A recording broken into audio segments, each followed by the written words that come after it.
Section 1. The show that was built on trouble. Family Guy has been getting people into trouble since 1999. Not just the characters on screen, although Peter Griffin has certainly managed to accumulate more disasters per episode than most people experience across an entire lifetime. The show itself has spent its entire existence operating right at the edge of what American television would allow, occasionally going over that edge, sometimes falling off it entirely, and on at least one occasion getting shoved off it by the very people who were supposed to be managing its flight path. There is no other animated series in American television history that has generated the sheer volume of institutional controversy that Family Guy has produced in the years since Seth MacFarlane first pitched a 15-minute pilot to Fox in May of 1998. That claim is not hyperbole. The show has been banned in its own country. It has been banned in other countries. It has been sued over music parody in federal court. It has attracted formal condemnation from sitting politicians at the national level. It has been denounced by advocacy groups spanning the full width of the political and cultural spectrum, from conservative Christian organizations on one end to LGBTQ rights groups on the other, from disability advocates to racial justice organizations, from anti-drug groups to anti-censorship groups who think it hasn't gone far enough. It has been formally investigated by the Federal Communications Commission. It has been cited in congressional discussions about the state of American television. Its creator publicly compared his relationship with the network that airs it to a failing marriage in a tweet that made national news. And somehow, at the very center of all of it, a fake video created by a malicious, anonymous editor ended up briefly making the show a central character in a conspiracy theory about a real terrorist attack on American soil. Family Guy has been doing all of this for more than 25 years and is contractually obligated to keep doing it for several more. The reason all of this is worth sitting with carefully rather than just speed running through a listicle of moments is that the nature of Family Guy's controversy is genuinely interesting in ways that go beyond the obvious spectacle of a cartoon show upsetting people. This is not the controversy of a show that went off the rails or stumbled accidentally into trouble it didn't seek. It is, at its core, the controversy of a show that was designed from its very first episode to operate at the outer limit of what the culture would tolerate, that tested those limits methodically and persistently across decades, and that sometimes found them in ways that were artistically meaningful and sometimes found them in ways that were just ugly and that hurt people in ways that were real, even if the content was fictional. What makes studying Family Guy's scandals valuable, genuinely, documentably valuable, is that they function as a kind of cultural pressure test. Each controversy reveals something specific about the moment in American public life during which it occurred. The controversies tell you where the lines were drawn in American entertainment at different points across a quarter century. They tell you what different communities were willing to tolerate and what they weren't, and what it cost them when the line was crossed. They tell you about the relationship between commerce and artistic freedom, between network executives who manage risk and creative people who generate it, between a creator and the institutional machinery that surrounds his work and shapes it in ways he can't always fully control. They tell you about the gap between satirical intent and actual impact, one of the most persistent and genuinely difficult problems in all of comedy. The fact that a joke can mean something specific in the mind of its creator and land as something completely different in the experience of the person who receives it. And perhaps most importantly, these controversies tell you something true about the culture that produced Family Guy, an American culture that simultaneously loved the show and was furious at it, that celebrated its willingness to go places other shows wouldn't, and then recoiled from many of the specific places it actually chose to go, that kept watching even when it was angry, and that kept streaming and buying merchandise even while filing regulatory complaints about the content. Seth MacFarlane graduated from the Rhode Island School of Design, which is worth mentioning because he is an exceptionally educated man working in a medium that doesn't always reward formal training in the same visible way other creative fields do. Before Family Guy existed as anything more than a sketch in his imagination, he worked at Hanna-Barbera on animated shows including Johnny Bravo, Cow and Chicken, and Dexter's Laboratory. Those jobs gave him technical training and creative experience working within institutional frameworks he would later decide to push against hard. During that time, while still developing his voice and his style, he made 2 short animated films, The Life of Larry and Larry and Steve. These shorts featured a man named Larry and his dog named Steve, and if you watch them today, you can see immediately that Larry and Steve would become Peter and Brian Griffin. The specific comedic dynamic, the loud, impulsive man and the more intelligent, somewhat world-weary companion who can't stop caring about him, is there in embryonic form. MacFarlane took those characters, refined them substantially, built a family around them, set them in a fictional Rhode Island town he called Quahog, and pitched a 15-minute animated pilot to Fox in May of 1998. Fox greenlit it. The show premiered on the 31st of January 1999, in one of the best time slots available in American broadcast television, the hour immediately following Super Bowl 33. That first episode pulled in approximately 22 million viewers. The show had not existed 24 months before that premiere. By the night of the Super Bowl, it had an audience the size of a small country.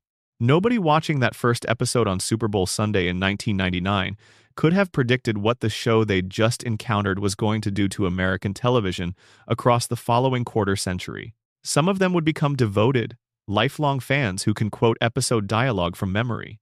Some of them would be among the people who filed formal complaints with the Federal Communications Commission about the show's content. Some of them would, at various points over the following decades, watch episodes that made them laugh harder than almost anything else they'd seen on television, and other episodes that made them genuinely, seriously wonder whether the people making the show had lost their minds, their moral compass, or both. Tonight we're going to sit with all of it. Every major scandal, every controversy worth documenting, every moment where Family Guy became something larger than an animated comedy and inserted itself into the real world in ways that had real consequences for real people and real institutions. We're going to do this properly, not rushing, not reducing complex situations to a paragraph apiece. We'll start where the show's institutional controversy started. The very first time Family Guy produced an episode, the network looked at it carefully, thought about it, and decided that America simply wasn't ready. Drop a comment below and let me know where you're watching from and what time it is there. I genuinely love knowing the geography of these videos. If you haven't subscribed yet, right now is a good moment to do that. Let's get into it. Number. Section 2. When You Wish Upon a Weinstein. The episode that sat in a drawer for 4 years. The first major institutional controversy in Family Guy's history didn't come from a broadcast. It came from a suppression from a network making a preemptive decision to keep something off the air before the audience ever had the chance to react to it. What happened was something more interesting, and in some ways more revealing than standard censorship. Fox made a decision based not on what the episode actually said, but on how it was afraid the episode might be perceived by people who didn't fully engage with it. And that distinction between suppressing something because of what it is and suppressing something because of what it might be mistaken for tells you something genuinely revealing about how American broadcast television operated at the turn of the millennium. The episode is called When You Wish Upon a Weinstein.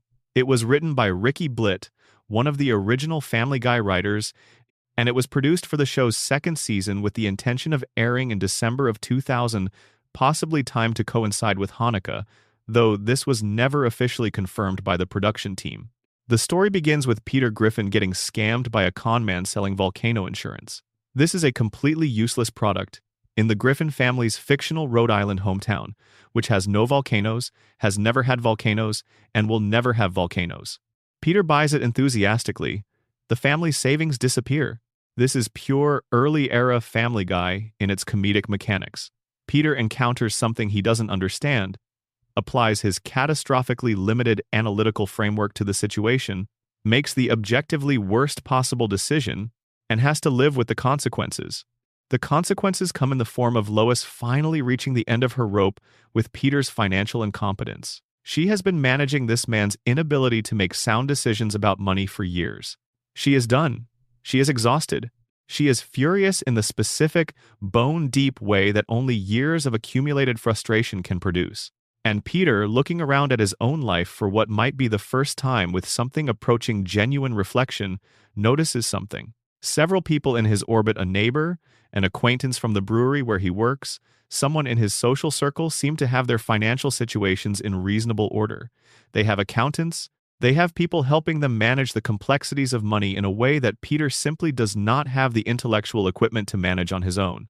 And Peter, being exactly who Peter Griffin is, draws from this small, anecdotal sample the broadest, most reductive, most embarrassingly wrong conclusion that any human being has ever drawn from limited evidence. Jewish people are inherently good with money, and if he can simply acquire a Jewish financial advisor, his problems will be permanently resolved. This is the comedic engine of the episode, and understanding precisely what the engine is running on is essential to understanding why the subsequent controversy was so misaligned with what the episode was actually doing. The joke is not that Jewish people are good with money. The joke is that Peter Griffin has looked at a handful of people he knows and constructed a racial stereotype so rapidly and so confidently that it would make your head spin, that he has moved from "some people I know seem financially stable" to "Jewish people have an inherent financial superpower," with a speed that reveals something fundamental about how his mind works. The episode is not validating the stereotype. It is using the stereotype to expose the intellectual character of the man who holds it, a man who processes reality through shortcuts so crude that they've essentially stopped being thought and become a kind of primitive pattern matching that occurs below the threshold of actual reasoning. A Jewish lawyer named Max Weinstein, voiced by the actor Peter Riegert, ends up stranded outside the Griffin house with a broken-down car. Peter takes this as literal divine confirmation that his prayer for a Jewish financial advisor has been heard and answered by God.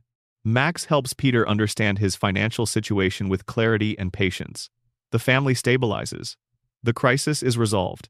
And then Peter, rather than absorbing the lesson that what he needed was simply a competent professional, concludes instead that the specific quality of Jewish identity is what produced the improvement, and decides that he needs to get his son Chris bar mitzvahed so that Chris can inherit this supposed advantage. The episode ends with this plan going sideways in the ways Peter's plans always go sideways. Running through the episode is a musical number called "I Need a Jew," sung by Peter to the melody of "When You Wish Upon a Star," the iconic song from Disney's Pinocchio that most American viewers have known since childhood.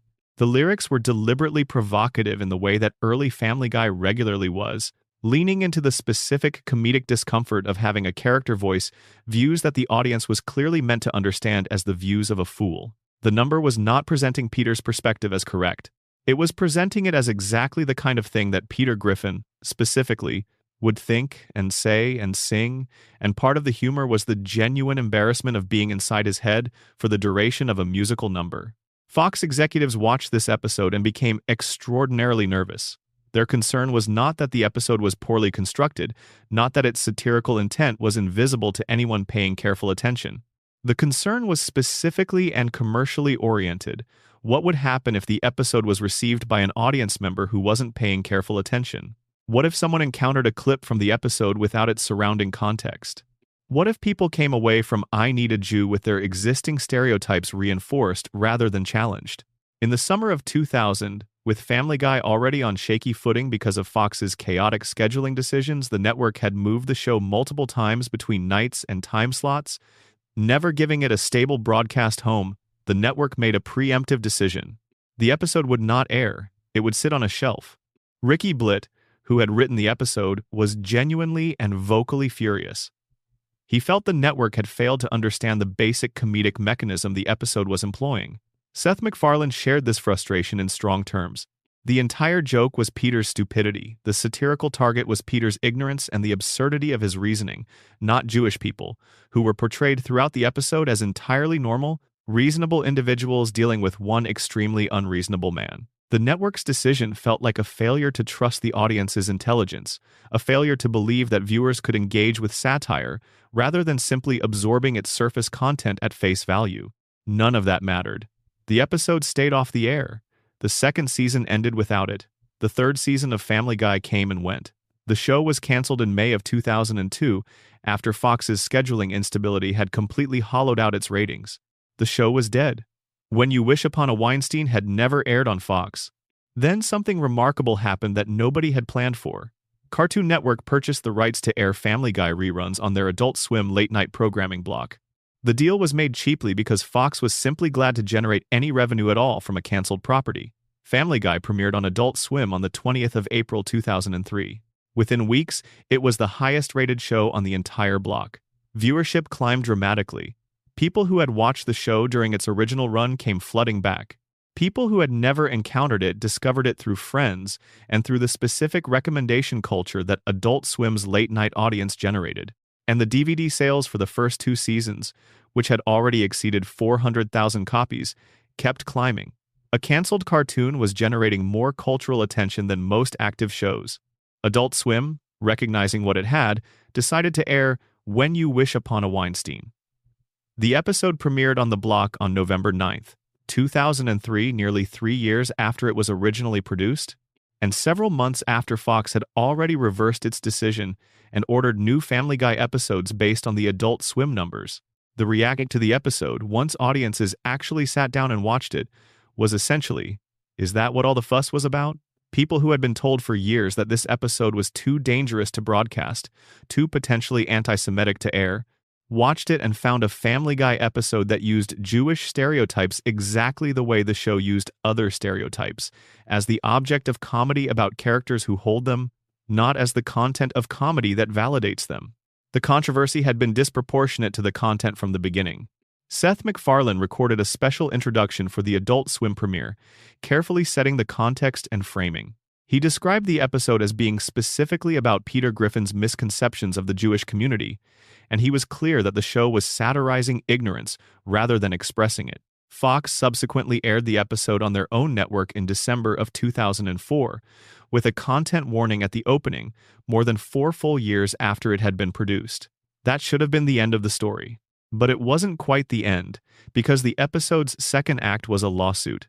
The music publisher Born Co. owned the rights to When You Wish Upon a Star, the Pinocchio melody that I Need a Jew had been set to. Born Co. filed a copyright infringement lawsuit against Fox and Seth MacFarlane, arguing that the parody had damaged the original song's reputation and interfered with its commercial value. This is a genuinely significant and contested area of American intellectual property law. Parody occupies a protected but circumscribed space under the fair use doctrine. The law generally permits parody to use copyrighted material without the rights holder's permission, but the boundaries of what constitutes protected parody versus actionable infringement have to be established through litigation on a case-by-case basis. The lawsuit wound through the court system for years, not reaching resolution until March of 2009, nearly 9 years after the episode was originally produced. United States District Judge Deborah Batts ruled entirely in favor of Fox and MacFarlane. Her opinion found that I Need a Jew and When You Wish Upon a Star were different enough in tone, content, and comedic register that no reasonable listener would confuse the two or mistake the parody for the original. She made a particularly elegant observation about the specific nature of parody, the very qualities that made When You Wish Upon a Star such a culturally elevated, wholesome, broadly beloved piece of music. Its associations with innocent childhood wonder, its promise of gentle magic, its connection to Pinocchio's pure-hearted optimism, were precisely the qualities that opened it to satirical deflation. The song's elevation was what made it available for mockery. The case was closed. From production to suppression to delayed broadcast to lawsuit to final legal vindication, the complete arc of When You Wish Upon a Weinstein took nearly 9 years to fully resolve. And at the end of those 9 years, what had been produced and defended was an episode that, once people actually watched it, generated considerably less controversy than the surrounding saga of its suppression. The battle had been larger than the object of the battle, which is a specific kind of irony that Family Guy's history seems to generate repeatedly. What the Weinstein situation establishes, as a foundational piece of evidence about how the show's controversies work, is a pattern that will repeat itself at different scales across the show's history. Institutional fear of perception, outrunning the actual content, creating controversies that are primarily about what something might be misread as rather than what it actually is. This pattern will appear again sometimes with less lasting consequences than the Weinstein suppression, and at least once with consequences so permanent that no amount of time has resolved them. Number, Section 3, Partial Terms of Endearment. The episode America Still Won't Show You. There is one episode of Family Guy that has never aired on any television network in the United States. Not on Fox during its original run. Not in syndication on Adult Swim, where Family Guy rebuilt its audience after cancellation. Not on TBS or FXX or Comedy Central or any of the cable networks that have carried the show's back catalog across many years. As of this recording, it is not available on Hulu, where every other episode of Family Guy is available for streaming. It is not on Disney+. If you live in the United States and want to watch this episode, you must locate the physical DVD released in September of 2010 or find it through one of the channels operating outside formally authorized content distribution. The episode is called Partial Terms of Endearment. It is the 21st and final episode of the 8th season, written by Danny Smith and directed by Joseph Lee. And the reason it has never aired on American television has nothing to do with graphic violence, racial insensitivity, drug promotion, sexual content, religious mockery, or any of the other categories of material that have generated friction between Family Guy and broadcast gatekeepers at various points in the show's history. The reason it has never aired is specific, stark, and deeply revealing. The episode ends with Lois Griffin choosing to have an abortion, and the narrative treats that choice as legitimate, carefully considered, and correct. That is it. A legal medical procedure, depicted with seriousness and genuine emotional weight, as the reasoned decision of the show's most consistently rational central character. That is what no American broadcaster will air. To understand why this matters as much as it does, you need to know the episode's actual structure rather than just its conclusion, because the premise is not simple or casual. The episode begins with Lois reconnecting with Naomi, an old college friend, at their reunion. Naomi and her husband have spent years trying to conceive a child. They have gone through everything medicine can offer without success. What they are asking for now is a gestational surrogate, someone to carry their fertilized embryo to term. The biological child would not be genetically Lois's. She would be providing her body and 9 months of her life. Naomi asks Lois if she would consider doing this for them. This is not a casual request, and the episode treats it as exactly what it is, a significant thing that requires genuine deliberation. Lois thinks about it seriously. Peter objects, which is consistent with his character and the show's long-running comedic dynamic around Peter's reflexive resistance to anything that disrupts his comfortable arrangements. And then Lois, after real consideration and over Peter's explicit objections, agrees. She undergoes in vitro fertilization. The procedure is successful. She is pregnant with Naomi and her husband's biological child. Then Naomi and her husband are killed in a car accident. This is where the episode's genuine difficulty arrives, and the episode does not flinch from it. Lois is pregnant with a child that has no living parents. The people whose child this biologically is are dead. Lois has no genetic connection to what she is carrying, and she has to decide what to do. The episode makes both options real and both genuinely weighty. She can carry the pregnancy to term, go through the entire physical and emotional experience of birth and postpartum recovery, and then surrender the child to the adoption system, a complete stranger's child that she spent 9 months growing in her own body. Or she can choose to end the pregnancy. These are the actual options, and the episode sits with both of them honestly.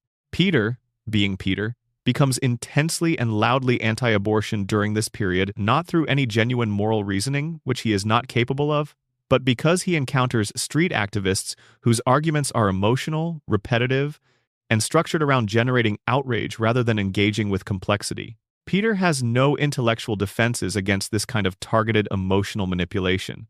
He gets swept up entirely. He becomes a vocal, zealous opponent of Lois's right to make this decision. And the show plays every moment of Peter's conversion to anti-abortion advocacy as pure comedy. He is being used, he doesn't understand what he is actually arguing, his positions shift based on whoever spoke to him most recently, and his opposition to Lois's bodily autonomy is presented as one more instance in a long history of Peter failing to think carefully about the things that actually matter. Lois works through the decision carefully across the episode. She doesn't arrive at a conclusion quickly. She talks to multiple people with different perspectives. She sits with the weight of what she's considering. And in the end, after that real deliberation, she goes to a clinic and makes the decision to end the pregnancy. The episode does not play this as a comedic punchline. It's handled with a gravity that is genuinely unusual for Family Guy in any season, and that reflects something like real creative ambition about what the episode is trying to accomplish. Kevin Riley, Fox's president at the time of the episode's production, made a public statement explaining the network's decision not to air it. What makes this statement worth studying is its unusual honesty. Riley did not claim the episode was in bad taste. He did not claim it was poorly made. He acknowledged explicitly that the subject matter had been handled well. His stated reasoning was purely commercial and political. Abortion in the United States was, he said, too sensitive a subject. The episode felt like it could cause trouble. And the trouble wasn't worth it. Read that carefully. The president of one of America's major broadcast networks acknowledged that an episode of television was well made and handled a difficult subject responsibly, and then explained that the network was refusing to air it anyway because the subject was too politically charged to touch. This is not a statement about quality. This is a statement about commercial risk calculation. Fox weighed the organized backlash from anti-abortion advocacy groups against the value of the episode as television and concluded that the backlash would cost more than the episode was worth. The math was cold and the conclusion was permanent. The episode received its world premiere on BBC Three in the United Kingdom on the 20th of June 2010. British audiences watched it as a regular episode of Family Guy. Critics wrote about it in the normal register of television criticism. Some found it funny, some found it tonally uneven. Most agreed it was engaging with a genuinely difficult subject more thoughtfully than they expected from this show. No catastrophic backlash materialized. No regulatory crisis followed. The BBC absorbed it, and the world kept turning. In the United States, it went to DVD and nowhere else. You could buy the physical disc and watch it in your home. It just couldn't reach you through any of the platforms designed to deliver Family Guy's content to its audience. Seth MacFarlane has been consistent over many years in describing the ban as wrong and in describing partial terms of endearment as some of the show's better work. His position is that the episode is not pro-abortion propaganda. It is not telling anyone what to think. It is depicting a specific woman in specific circumstances making a specific decision after genuine deliberation, and it respects her right to make that decision without arguing against it. That is, in his view, exactly what honest television about a genuinely difficult subject looks like. The episode doesn't hand Lois an easy answer. It gives her a real problem and shows her doing the real work of deciding. And the conclusion she reaches is treated as the right conclusion for her specific situation. The double standard built into the American ban is stark. Family Guy has aired episodes with graphic cartoon violence that escalated well past the threshold of anything objectively defensible as slapstick. It has aired content that multiple formal advocacy campaigns documented as normalizing sexual assault. It has aired episodes featuring sustained cruelty toward a child character over many seasons that critics described as genuinely disturbing. All of that cleared broadcast standards. Some of it aired in syndication in afternoon time slots, where younger viewers could encounter it without parental warning. But a story in which a woman, after extended, careful deliberation, exercises a legal right to make a medical decision about her own body, is the content that required permanent suppression. This is a document of how American media companies actually calculate risk, and it reveals something important. The risk they are managing is not the risk of harm to audiences.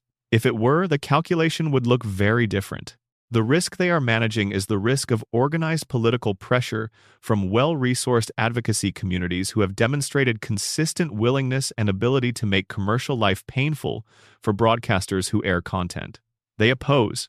Anti-abortion organizations in the United States represent one of the most sustained and effective pressure campaigns in the history of American media lobbying. Fox understood that airing partial terms of endearment would immediately activate that campaign. The episode went into permanent suppression for no other reason. The Supreme Court's 2022 Dobbs decision overturning Roe v. Wade has made the American political environment around reproductive rights more volatile, not less. The probability of partial terms of endearment ever appearing on American broadcast or streaming television is lower now than it was when Riley made his statement in 2010. An episode that was banned 15 years ago remains more firmly banned today. This is a strange and specific kind of cultural suppression. A piece of television made by Americans, about American characters navigating American institutions, dealing with a subject of direct and urgent relevance to contemporary American political life, permanently invisible to American audiences through the channels built to deliver television to them. The episode exists on a physical disc you can buy. Critics who have seen it have generally called it one of the more thoughtful things the show produced in that era. And it remains permanently off American screens because the political environment has never been safe enough for any American broadcaster to absorb the commercial cost of airing it. That is not a criticism of a cartoon. That is a document of what American media culture was willing and unwilling to do in the early 21st century, and of how those determinations are made, by whom, and in whose interests. Number Section 4. The Quagmire Problem. When comedy became normalization. Glenn Quagmire is one of the most recognizable characters in the history of American animated television, and that recognition is inseparable from the specific nature of the humor built around him. He has a catchphrase that everyone who has watched more than a handful of Family Guy episodes can produce immediately. He has a reputation in the fictional neighborhood where the Griffins live that the show treats as a fixed, established fact of its universe. He has been voiced by Seth MacFarlane himself from the very first episode, giving him a creative centrality that suggests his existence reflects choices made at the highest level of the show's creative hierarchy. And over the course of Family Guy's run, the nature of what the Quagmire character normalized, what the humor built around him communicated to its audience, became one of the most sustained and formally documented criticisms Family Guy has ever faced. It is fair to acknowledge where Quagmire started. In the show's early seasons, he was operating in a recognizable tradition of oversexed comedy characters. The jokes were broadly about a man who pursued women with extravagant enthusiasm and improbable success. He was a cartoon Casanova, a figure whose entire social identity was organized around romantic and sexual adventure. This is a type with deep roots in American comedy stretching back decades before Family Guy. Early Quagmire was exaggerated and cartoonish, but he was working within a tradition that audiences recognized and that, at the level the show was operating in its first few seasons, functioned primarily as character comedy about someone whose personality had been reduced to a single dominant drive. The shift happened gradually. The show discovered that escalating the darkness of the Quagmire humor generated reaction, and escalation became the pattern. What began as jokes about a man who pursued willing women aggressively escalated, across many seasons and many incremental steps, into jokes built around scenarios that could only be honestly described, once the comedic packaging was removed, as depicting sexual assault, not alluding to it obliquely, depicting it with enough specificity that a formal petition on change.org was able to document specific episodes by season and episode number, describe the specific scenes, and build a documented case that the content was constituting a pattern rather than a series of isolated dark comedy moments.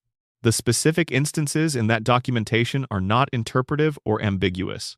A scene in which a bartender asks Quagmire if he wants his usual, which turns out to include a drug to be slipped into his date's drink, not a vague implication, but a scene that depicts a known, established, repeated practice of drugging women, treated as something familiar enough that the service staff accommodates it without comment.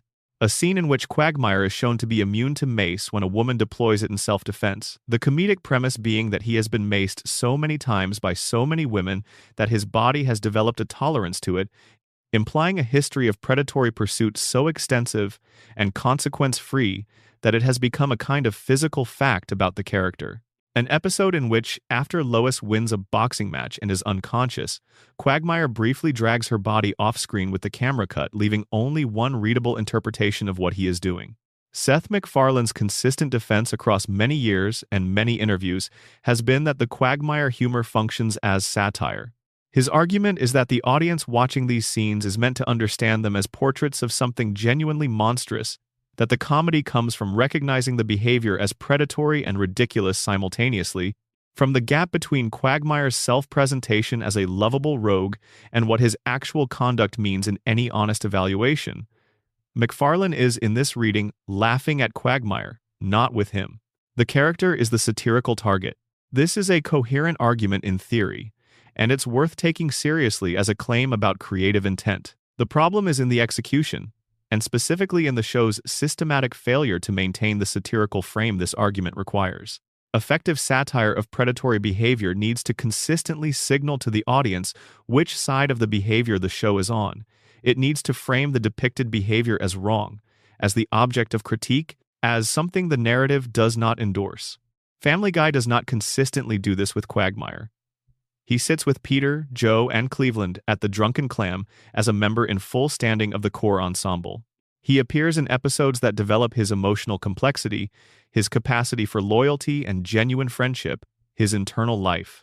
The show asks the audience to root for Quagmire in some contexts and to read him as a satirical object in others, and it never provides consistent guidance about which context is operative at any given moment. When the framing is inconsistent, audiences fill the interpretive gap based on the ambient emotional signals the show provides. Family Guy's ambient signals around Quagmire, the laugh track, The comedic framing of assault scenes, his membership in the ensemble, the ease with which the darkest material is presented consistently signal that his behavior, however extreme, is available to be laughed at without further examination.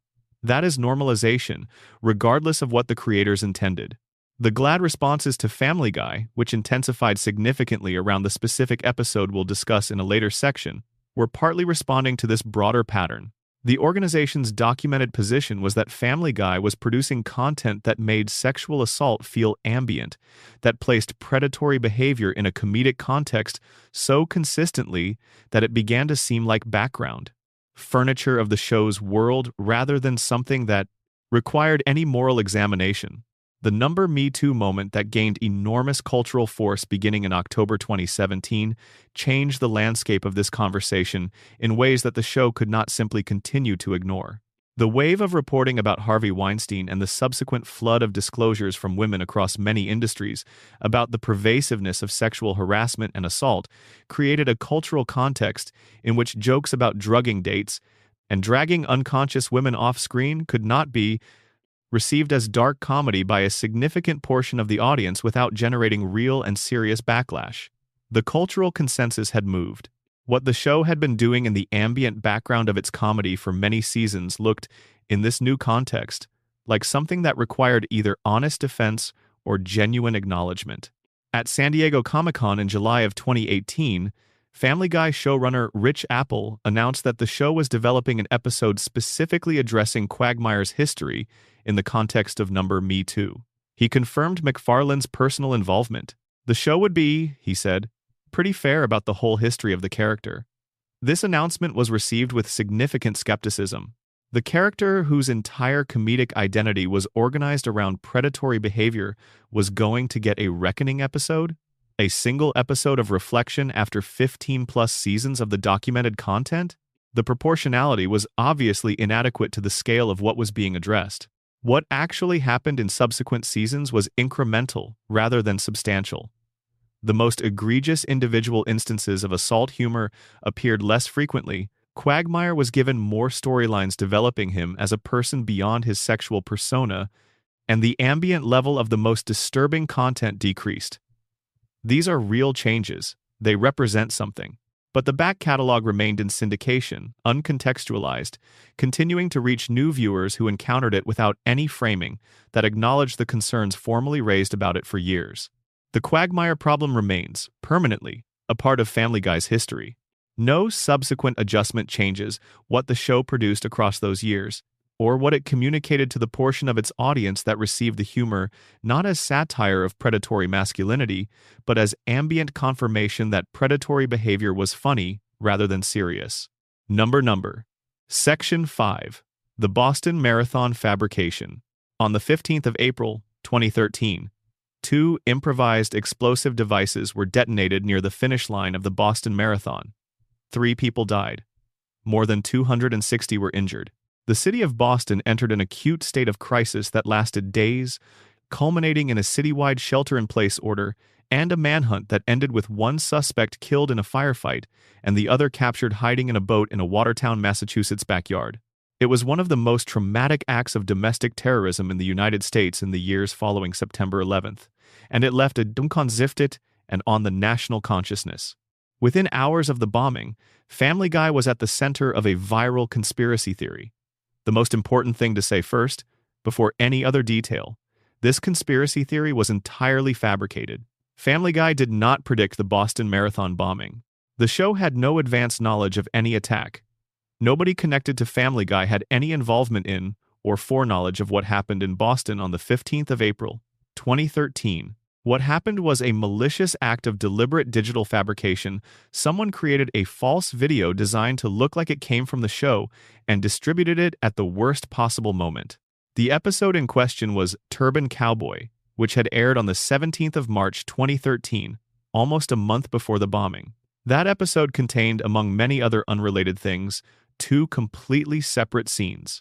In one scene, Peter Griffin wins the Boston Marathon by driving his car over the other runner's cartoonish slapstick. Peter using physics-violating vehicular chaos to achieve athletic victory he has no business achieving. In a different scene, appearing at a separate point in the episode with unrelated story content between them, Peter accidentally triggers an explosion by calling a wrong number on his cell phone. These scenes had nothing to do with each other in the episode. They were connected by nothing except appearing in the same half hour. Someone with video editing capability and malicious intent took these two unrelated scenes, removed the story content separating them, and stitched them together into a continuous clip that made it appear as though Peter Griffin was using a cell phone to remotely detonate bombs at the Boston Marathon. The edit was technically competent. A viewer who hadn't seen Turban Cowboy would have no obvious reason to suspect the clip had been fabricated. The fake clip was uploaded to YouTube and began circulating within hours of the actual bombing. Alex Jones, the conspiracy theorist and media personality, tweeted the clip to his substantial following with the claim that the Boston bombing was a government-staged false flag operation and that the existence of this apparent Family Guy prediction was evidence of advanced knowledge. The tweet spread rapidly. People who were in a state of genuine shock and grief about the real bombing, who were looking for information about what had happened and why, encountered what appeared to be a significant and disturbing piece of evidence. Seth MacFarlane responded on Twitter within hours. He was unambiguous. The circulating clip was a fabrication, an edit made by someone else from unrelated scenes, and the event in Boston was a crime and a tragedy, with his thoughts going to the victims. Fox simultaneously pulled Turban Cowboy from its streaming platforms and issued a statement that there were no immediate plans to air it again. Multiple news organizations published detailed fact checks in the following days, explaining precisely how the fake clip had been constructed, which moments from which separate scenes had been combined, and what Turban Cowboy actually contained in its original form. YouTube removed Jones's tweet and the fake clip for violating platform policies around misleading and manipulative content. The debunking was thorough and well documented. It didn't matter in the way debunkings typically don't matter. The original claim spread at the speed of viral social media during an active news crisis. The correction spread at the speed of careful journalism. Years after the bombing, did Family Guy predict the Boston Marathon bombing remained a question alive in certain corners of the internet? Asked by people who had encountered the original claim without subsequently encountering the correction. What the Boston situation reveals about Family Guy's cultural position is worth sitting with. The show was prominent enough, and its reputation for edgy and provocative content established enough that a fabricated clip depicting it doing something dark was immediately plausible to a very large audience. The conspiracy needed a vehicle, a show whose reputation would make the claim believable. Family Guy fit the requirement precisely because of what it was known for. A show with a reputation for gentle, inoffensive programming would have made a terrible vehicle for this fabrication. Family Guy's documented history of going to uncomfortable places made the false clip credible to millions of people who hadn't seen the original episode. This is the specific cost that comes with being a genuinely controversial show in the age of viral digital fabrication. Your reputation can be weaponized against you by people who need a plausible-sounding villain for their narrative. Family Guy was not just accidentally associated with the Boston conspiracy theory, it was deliberately selected as its vehicle. The show was victimized by its own cultural identity. Number, Section 6. Brian Griffin dies, the rating stunt that broke the internet. The 24th of November, 2013, Season 12, Episode 6, Life of Brian. This is the episode in which Brian Griffin, the Griffin family's talking dog, the show's intellectual heart, the character voiced by MacFarlane himself since the very first episode in January of 1999, is struck by a car outside his home and dies. The death is not played as comedy. It is not reversed by the end of the episode. Brian lies in the street. The family gathers around him. He tells them he loves them, and then he is gone. The episodes that follow focus on the family's grief and on their eventual decision to adopt a new dog named Vinny, voiced by Tony Sirico, an Italian-American bulldog with a completely different comedic energy, who is clearly introduced as a genuine replacement rather than a temporary diversion. The audience's response was enormous in its scale and genuine in its emotional intensity. A Twitter hashtag demanding Brian's return trended nationally within hours. A Change.org petition accumulated more than 100,000 signatures within days. Mainstream national news outlets, not entertainment blogs or fan sites, but television news programs and major newspapers ran stories about the reaction. The death of a fictional animated dog became a significant American news event. The explanation for why people cared so much runs through everything that Brian had been across 14 seasons. The emotional grounding that made the show's absurdity bearable, the voice of reason when everything around him was chaotic, the character most clearly connected to MacFarlane's own sensibility. Losing Brian felt, to viewers who had been watching since 1999, like losing the thing that had made the show worth watching. The grief was real, even if its object was fictional. MacFarlane was asked about the reaction at a Television Critics Association press event in January 2014. His response was genuine. The team was all very surprised, in a good way, that people still cared about that character to be that angry. He characterized the intensity of the reaction as proof that the audience was still deeply, emotionally invested. He had not anticipated it. 2 episodes later, on the 15th of December 2013, Christmas Guy aired. Stewie uses a time travel device to go back and prevent Brian from being hit by the car. Brian comes back to life. Vinny disappears from the timeline. The show returns to exactly the configuration it had been in before, Life of Brian. The reaction to the reversal was more complicated than the reaction to the death. Relief, yes, but also a recognition of what had actually happened. The production team had deliberately used the audience's emotional investment in Brian as a commercial tool had killed the character to generate attention during a ratings decline, watched the response build for 3 weeks, and then reversed everything once the ratings bump had been achieved. An executive producer, Steve Callahan, had described Brian's death at the time of broadcast as a fun way to shake things up. That framing, read in the light of what happened next, makes the commercial motivation transparent. This was not a creative decision made for storytelling reasons.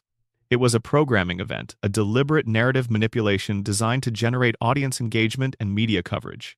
It worked commercially in the short term. It damaged something in the show's relationship with a portion of its audience that no subsequent episode fully repaired. After November 2013, emotional moments in Family Guy were routinely received with preemptive suspicion. Is this real? Or is this the next version of Brian's death? The protective detachment that the stunt produced was a rational response to having been manipulated, and it was a response the show had earned. Number Section 7, Quagmire's Dad Glad and the 30-second vomiting gag. Season 8, Episode 18, Quagmire's Dad, the 9th of May 2010. The episode Glad described as incredibly offensive to transgender people. The episode MacFarlane described as a very sympathetic portrayal of a transsexual character. The gap between those two descriptions is large enough to say something specific about what the episode is and why it matters. Quagmire's father, Dan Quagmire, a Navy lieutenant commander and Vietnam veteran, arrives in town to reveal that she has known her entire life, that she is a woman, that she has spent decades living as a man while carrying this truth. She has decided to undergo gender confirmation surgery. After the surgery, Dan becomes Ida. The episode follows Quagmire's process of receiving this news and slowly reaching acceptance. The premise has genuine dramatic potential. A parent who has spent a lifetime concealing a fundamental truth about themselves, who has watched their child grow up while carrying this secret, and who has finally chosen to live honestly, that's material with real human weight on both sides. The episode does some things with this material that are better than expected. Quagmire's journey toward acceptance is handled with more patience than the show typically allows. Ida is given moments of dignity and genuine personhood. Then Brian returns from a seminar, doesn't know about Ida, encounters her, is attracted to her, and spends the night with her. The following morning, he discovers who she is, that she is Quagmire's parent, and that she is transgender. His reaction is to vomit for 30 seconds. Not briefly, not with a quick cut. 30 seconds of sustained, animated retching, presented as the natural response of a straight man to discovering he has been intimate with a transgender woman. The show commits to the bit entirely. The vomiting is the climactic joke of the episode. MacFarlane's defense compared Brian's reaction to a gay man's visceral response to heterosexual imagery, an argument that this is simply what sexual incompatibility looks like, that the disgust is about orientation mismatch rather than trans identity specifically. This defense misidentifies what the episode shows. Brian is not upset about the sex having been outside his preferences in some general sense. He is not distressed by anything Ida did or failed to disclose in a way that affected his capacity to consent meaningfully. He is not expressing revulsion at an experience that contradicts his orientation in a neutral way. He is expressing revulsion at the specific disclosure that the person he was intimate with is transgender. The vomiting begins at the moment of that disclosure. The episode frames trans identity itself, not any conduct, not any deception, but the simple fact of being trans as the source of his disgust. And it plays that disgust for as long as the comedy will sustain, without framing the reaction as something worth examining. GLAAD's formal response was specific about why the episode caused harm beyond simple offense. The organization cited research connecting negative media representation of transgender people to elevated rates of violence, employment discrimination, housing discrimination, and social rejection, and argued that content which frames physical disgust at trans identity as normal and expected contributes to cultural conditions that make those harms more likely.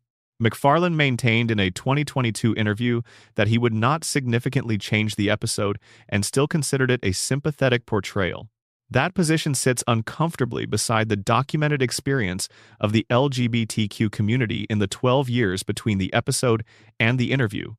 12 years in which research on media representation and real-world harm to transgender people had developed considerably. Quagmire's dad remains one of the most cited examples in advocacy and academic literature about the representation of transgender people in American entertainment, not as a positive example, but as a case study in how good intentions and poor execution can produce content that causes real harm to real communities. Number. Section 8. The Down Syndrome episode and the Sarah Palin firestorm. Valentine's Day 2010. Season 8, Episode 12, Extra Large Medium. The episode's main plot involves Peter convincing himself he has psychic ability and using it to exploit grieving clients' legitimate satirical territory aimed at the fraud of professional psychics. The subplot involves Chris asking out Ellen, a classmate with Down syndrome, for a Valentine's date. Ellen is voiced by Andrea Faye Friedman, an actress who has Down syndrome. This is worth stating clearly.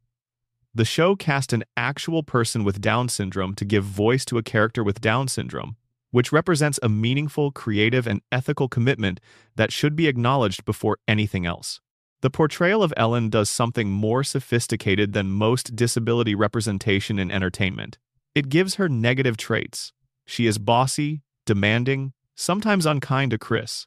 She has a full personality that includes characteristics most viewers would not describe as endearing. This was a deliberate choice to treat Ellen as a complex human being with a full range of personality traits, rather than as a gentle, inspirational figure defined entirely by her disability. People with Down syndrome are people. They can be difficult. Depicting them otherwise is its own form of condescension. The controversy came from a single line.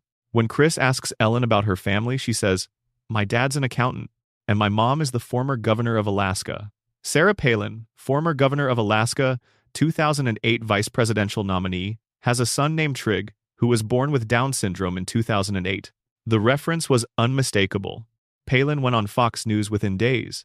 She described the episode as heartbreaking and called it a mockery of her child. Bristol Palin wrote a column calling the show evil and heartless. The story moved rapidly through political media. MacFarlane appeared on Larry King Live and defended the episode. He maintained that the joke was aimed at Palin's public persona and politics rather than at her son, and that the portrayal of Ellen was more thoughtful than Palin's reaction acknowledged. Then, Andrea Faye Friedman released a statement. She said she found the line about the former governor of Alaska very funny. She said her family believed in laughing. She said she understood sarcasm. And then she said, "My mother did not carry me around under her arm like a loaf of French bread, the way former Governor Palin carries her son Trig around looking for sympathy and votes." The person with Down syndrome who had voiced the character, the person at the center of the controversy, was publicly saying the episode was funny and appropriate. The argument that people with Down syndrome were being mocked was being made by someone without Down syndrome, while the person with Down syndrome who had participated in making the episode was saying the opposite. The controversy subsided. The episode has since been analyzed in academic contexts as a case study in disability representation, and the scholarly consensus is generally that it is more defensible than the political storm around it suggested. The real error was strategic rather than ethical.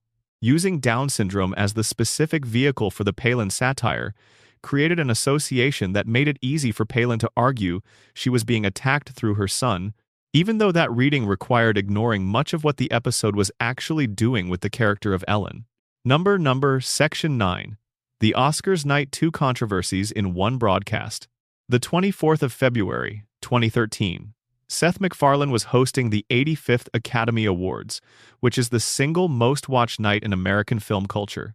Tens of millions of people tuned in. For MacFarlane, it was a massive mainstream validation, the creator of Family Guy standing on the most prestigious stage in Hollywood, trusted to carry the biggest night in the industry. He had been brought in because his comedic voice, built through Family Guy and Ted, was considered the right energy to make the Oscars feel alive, rather than ceremonial and stiff. And the night he delivered produced two controversies so different from each other in their nature that sitting with both of them simultaneously tells you something genuinely complicated about who Seth MacFarlane is, what his creative work means, and what it costs. The first controversy arrived within the opening minutes and detonated almost immediately. MacFarlane performed a musical number called "We Saw Your Boobs." The bit was framed within a device involving William Shatner contacting MacFarlane from the future to warn him that his Oscars hosting was going to go badly, positioning everything that followed as a satirical demonstration of what a terrible Oscars host would look like. Within that frame, MacFarlane sang a song listing specific, named, famous Hollywood actresses, referencing films in which those actresses had appeared nude, and celebrating the visibility of their bodies in those specific cinematic contexts. The song went through the list cheerfully. It was performed in front of a room that included many of the women being named. It got laughs from parts of the audience. The response from Hollywood's female community, and from critics and commentators who covered the entertainment industry, arrived quickly and was overwhelmingly negative. Jamie Lee Curtis published a piece describing the performance as a cheesy vaudeville show and framing it as a failure of the Academy's own standards about what the night was supposed to represent. Jane Fonda and Geena Davis both spoke publicly about their displeasure. Critics across entertainment and culture media called the number reductive, sexist, and demeaning.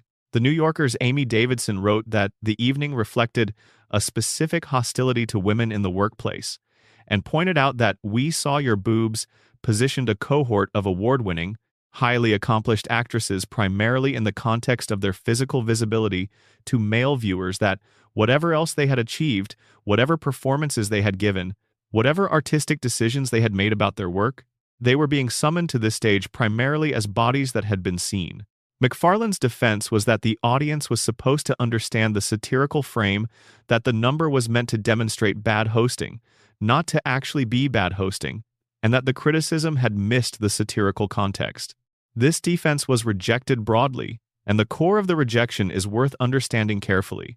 The problem with the "We Saw Your Boobs" defense is not that satire is impossible at the Oscars or that dark comedy can't work in a formal setting. The problem is that this specific piece of content doesn't function as satire of the entertainment industry's treatment of women. Satire of that treatment would need to target the treatment to hold up the industry's reduction of women to their bodies as the object of critique. "We Saw Your Boobs" does not do that. It targets the women. It names them, references the specific films, and celebrates the visibility of their bodies. The subjects of the song are the actresses, not the industry practices that created the context in which their nudity became commercially valuable. That is not satire of objectification. That is objectification wearing a satirical hat. The Academy asked MacFarlane to return as host the following year. He declined.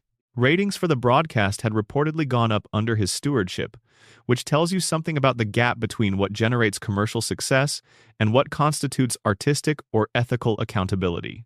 The second controversy from that same evening was essentially invisible at the time and enormous in retrospect.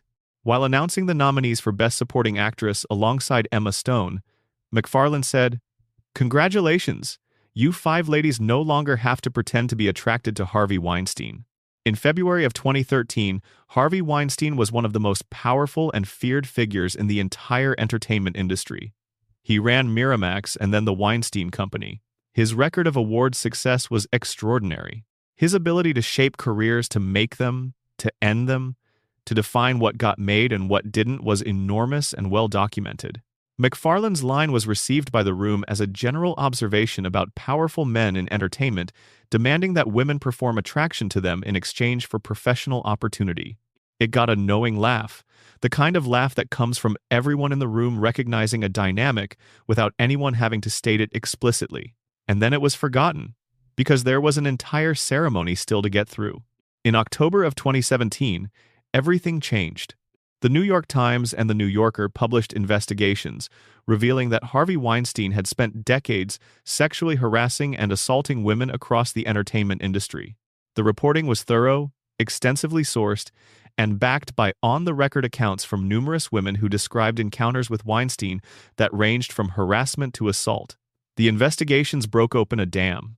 What followed was the Me Too movement, a massive, sustained reckoning with the pervasiveness of sexual misconduct in entertainment, media, politics, and other industries that reshaped the public conversation about power, gender, and accountability in ways that are still being worked through years later. When people went back to the 2013 Oscars footage in the context of those revelations, MacFarlane's Weinstein joke looked completely different. MacFarlane released a statement explaining what had actually been happening. In 2011, his colleague and friend Jessica Barth, who appeared in his TED films and had a recurring role on Family Guy, had confided in him about an encounter with Weinstein at the Peninsula Hotel following the 2011 Golden Globes. According to Barth's account, Weinstein had invited her to his room ostensibly to discuss film opportunities and had then made unwanted sexual advances, asking her for a naked massage and making contemptuous comments about her weight when she refused. MacFarlane had known this since 2011. He had been holding it for 2 years when he stood on the Oscars stage in 2013. In his statement, he described the Weinstein joke as coming from a place of loathing and anger, and said that when the opportunity arose to take a swing at Weinstein with a platform as large as the Oscars, he had taken it in the only way available to him, embedded in a joke that could be read as a general industry observation by everyone except the people who already knew what was actually happening.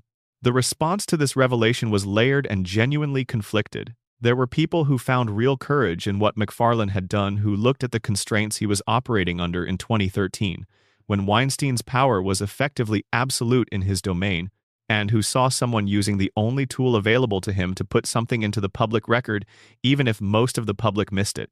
And there were people, including pointedly some of the women who had experienced Weinstein's conduct firsthand, who found the covert joke approach deeply inadequate.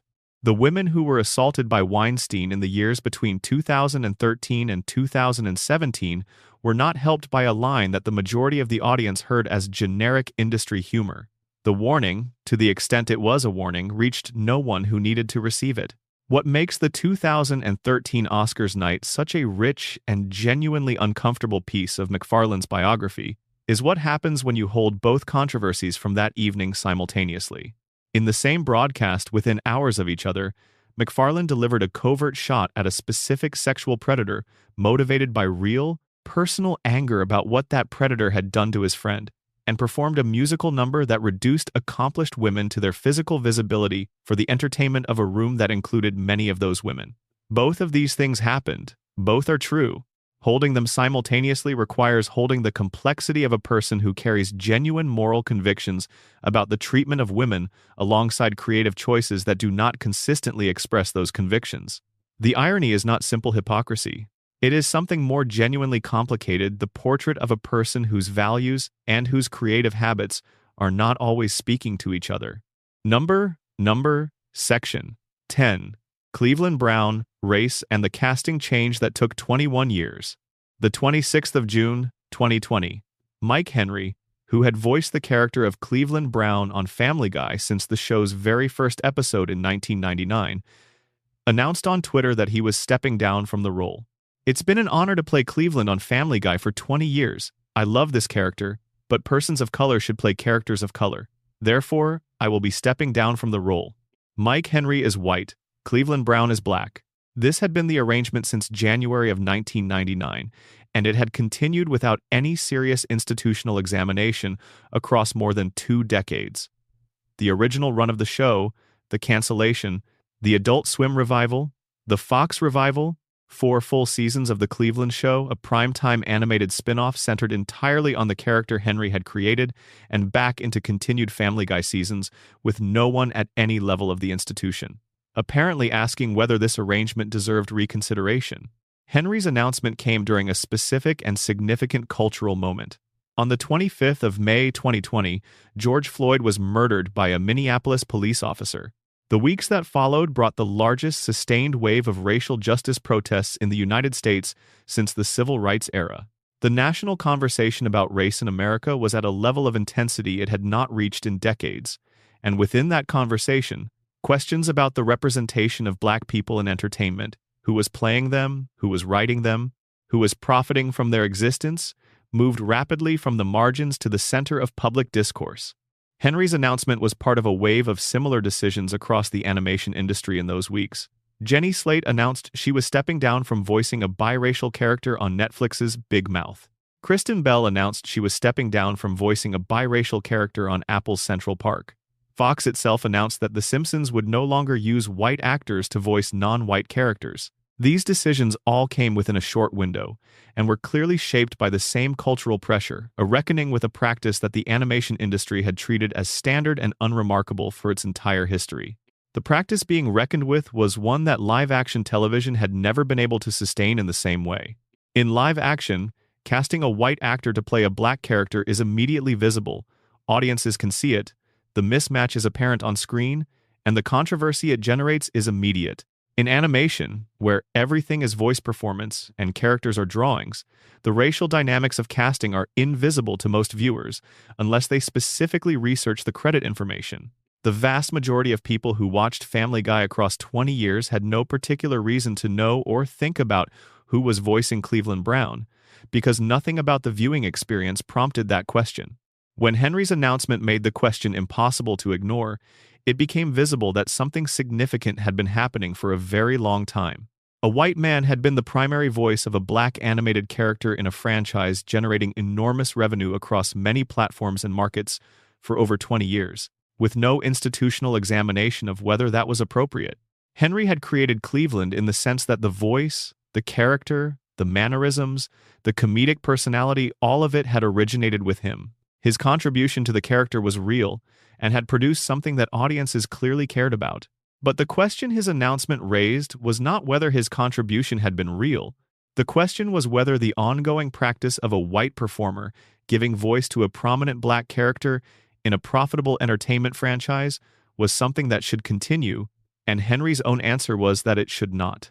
What happened after Henry's announcement represents one of the more genuinely positive outcomes in Family Guy's history, an outcome worth examining carefully because it demonstrates what the show was capable of when it made the right decision rather than the expedient one. The show conducted a search for a new voice for Cleveland Brown and ultimately cast Arif Zahir, a YouTube creator with more than 6 million subscribers who had built part of his platform on his impression of the character. Zahir is Black. He had been performing the Cleveland Brown voice independently, as a form of creative expression and fandom, for years before he was ever considered for the official role. His response to being cast was sincere in a way that was difficult to fabricate. He described Cleveland Brown as his favorite cartoon character of all time, said he had been devastated when Henry announced he was leaving because he feared the character would simply be retired, and pledged to honor the history of what Henry had built while bringing his own authentic experience to the role. He kept that pledge. The transition to Zahir has been praised by audiences and critics. His performance maintains the essential qualities of the character while bringing something genuinely new and personal. The ensemble continuity was preserved. The change was handled well. The Cleveland Brown recasting is, in the end, a good story, one of the few unambiguous ones in this entire history. The right outcome occurred. The person now doing the job is excellent. The character has been appropriately served. But the 21-year timeline to reach that outcome tells a different story, one that is less comfortable. The arrangement that changed in 2020 could have changed at any point in the preceding 2 decades. The practice was not secret or unknown. It had been commented on, analyzed, and criticized at lower volumes and in less prominent venues for years before 2020. What changed was not the available information or the available analysis. What changed was the cultural and political environment in which continuing the practice carried a cost that finally exceeded the cost of changing it. This is how institutional change happens when it relies on external pressure rather than internal reflection. It is not a unique failure of Family Guy or Fox. It is a broadly observable pattern in how most large entertainment institutions respond to questions about the equity of their own practices. But understanding that it is a pattern does not make the specific 21-year timeline any less significant as a fact about this particular institution and this particular arrangement. Number. Section 11. Seth MacFarlane versus Fox, the creator who cannot leave. There are few professional situations as psychologically specific as being the person who built something enormously valuable and finding yourself unable to reconcile your own values with the corporation that profits from your creation. Seth MacFarlane has been living exactly this situation, with increasing public transparency for years, and the way it has played out in the open constitutes one of the stranger ongoing stories in American entertainment. The source of the conflict is not vague. Fox Broadcasting Company, the network that has aired Family Guy since 1999, is part of Fox Corporation, which also owns Fox News Channel. These are operationally separate entities. Fox Broadcasting and Fox News have different management structures, different editorial cultures, and different commercial purposes. But they share corporate ownership, share a name, and are connected in the public mind in ways that are real and visible. For Seth MacFarlane, who holds consistent and publicly expressed political commitments that place him in direct opposition to the editorial direction of Fox News on many issues, the connection is not a minor professional inconvenience. It is a persistent and genuine source of moral discomfort that he has chosen not to keep quiet about. MacFarlane began expressing this discomfort publicly in 2018 when Fox News host Tucker Carlson told his viewers to always assume the opposite of whatever they're telling you on the big news stations. MacFarlane's social media response was carefully worded but clear in its meaning. He said he was embarrassed to work for the same company that employed Carlson, and he characterized Carlson's advice as encouraging audiences not to think critically or consult multiple sources of information. This is a remarkable thing for the creator of one of a network's most commercially important properties to say publicly. Most talent with significant commercial leverage over a network keeps professional frustrations private or at most channels them through agents and lawyers. MacFarlane chose the direct, public route. He escalated. In 2019, responding to comments from Fox News host Laura Ingraham, he wrote on social media, "I really cannot fathom that we produce content for the same corporation." In August of 2021, after Tucker Carlson published commentary about COVID-19 vaccines that MacFarlane found objectionable, MacFarlane posted what became one of his most widely circulated statements. Tucker Carlson's latest opinion piece once again makes me wish Family Guy was on any other network. "Look, Fox, we both know this marriage isn't working anymore. The sex is only once a year. I don't get along with your mother, and, well, I've been having an affair with NBC." The affair with NBC line referenced a real commercial reality. In January of 2020, MacFarlane had signed a major deal with NBC Universal, reported to be worth approximately $200 million over 5 years, which moved his production company Fuzzy Door Productions entirely out of the Fox ecosystem. His new projects, The Orville on Hulu, the Ted prequel series for Peacock, were being developed and produced for platforms with no connection to Fox Corporation. MacFarlane was building his creative future elsewhere, publicly, with explicit statements about why. Family Guy was the chain keeping him connected to an institution he no longer wanted to be connected to. Fox's institutional response to all of this was notably calm. Network executives described Family Guy as a valued part of the animation lineup and expressed confidence in the show's continued commercial viability without engaging combatively with MacFarlane's public statements. The commercial calculation was transparent. Family Guy generates too much revenue through advertising, cable syndication rights, streaming licensing, international distribution deals, and merchandise for the network to allow the creator's unhappiness to translate into any kind of real crisis. MacFarlane could post whatever he wanted. The show would continue to air because the economics said it should. The structural situation was complicated further after Disney's 2019 acquisition of 21st Century Fox's entertainment assets. Under the terms of that acquisition, Disney purchased 20th Century Television, the production company that makes Family Guy, but was legally prohibited from acquiring Fox Broadcasting because Disney already owned ABC, and the regulators overseeing the acquisition didn't want a single company controlling two major broadcast networks. The result is that Family Guy is now simultaneously a Disney-owned production and a Fox broadcast show made under Disney's corporate umbrella, distributed through a network Disney doesn't own, with the creator having signed his primary deal with NBC Universal.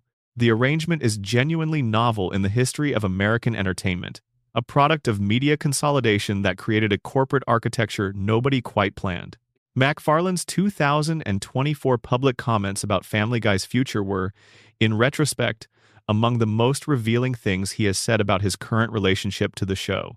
He described it as having reached escape velocity, a state in which a program has been running long enough and generated enough institutional momentum that there is no logical business reason to end it unless the audience disappears entirely.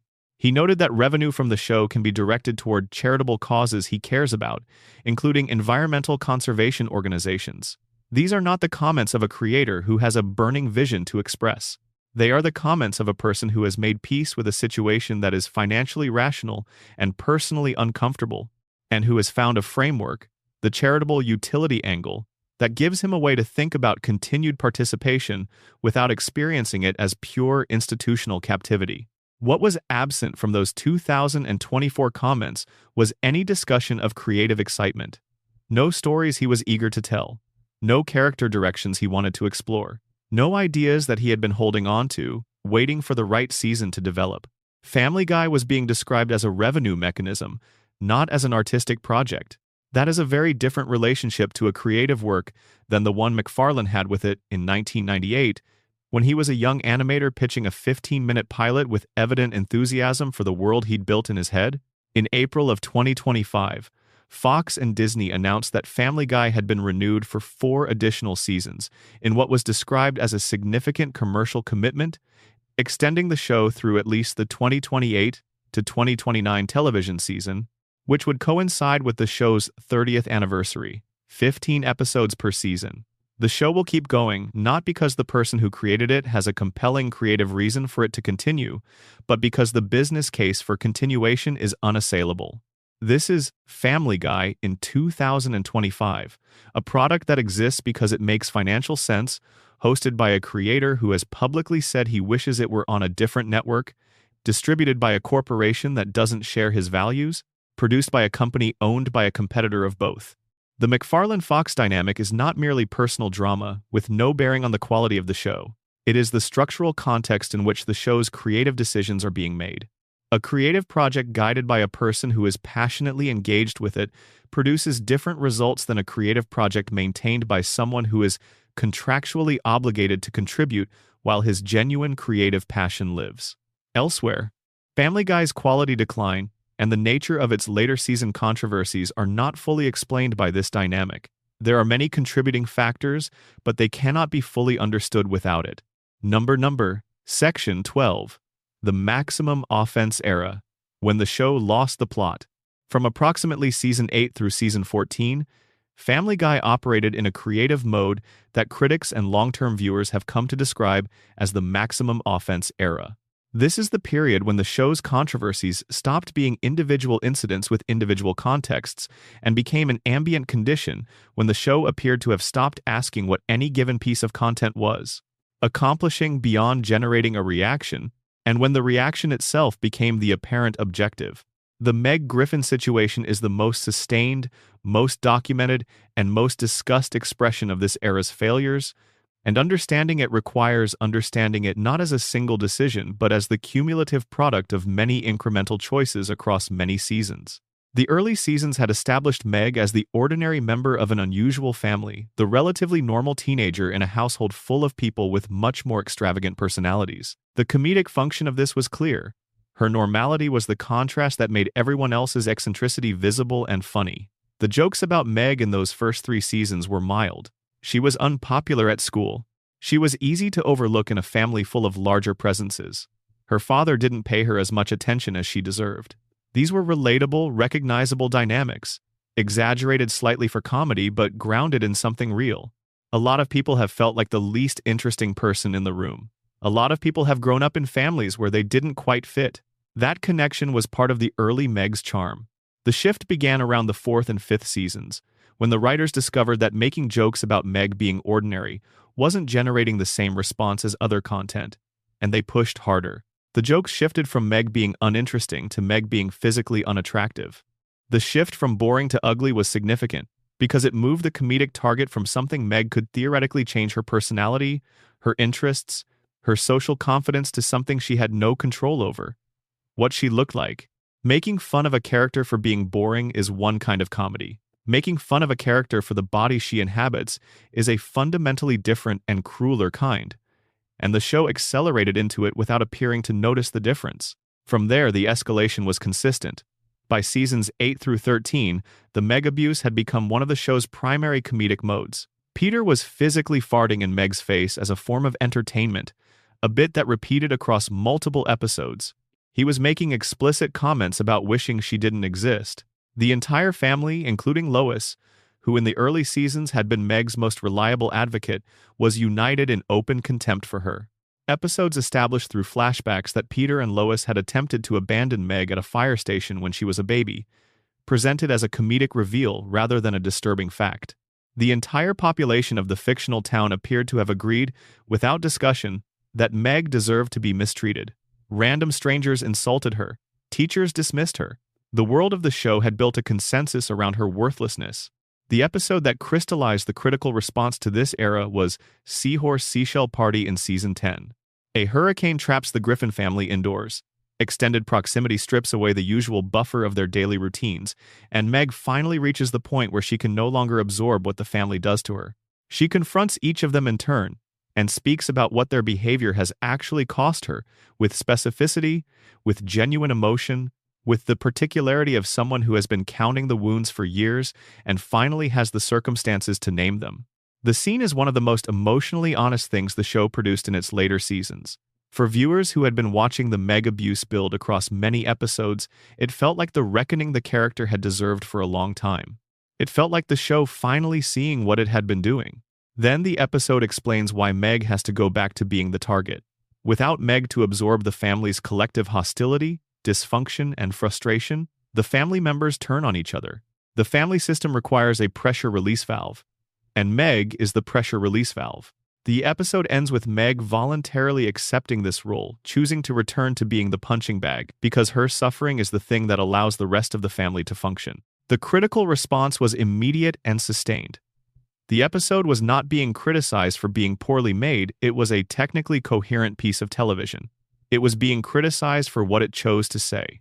The show had spent considerable runtime examining the abuse pattern honestly, had given the audience a cathartic moment of justice, and had then used that catharsis to justify the continuation of the abuse. The moral proposition embedded in the episode's conclusion that victims of sustained abuse should accept their role because their suffering stabilizes the people hurting them was stated clearly and then treated as the episode's correct resolution rather than as something that required critique or complication.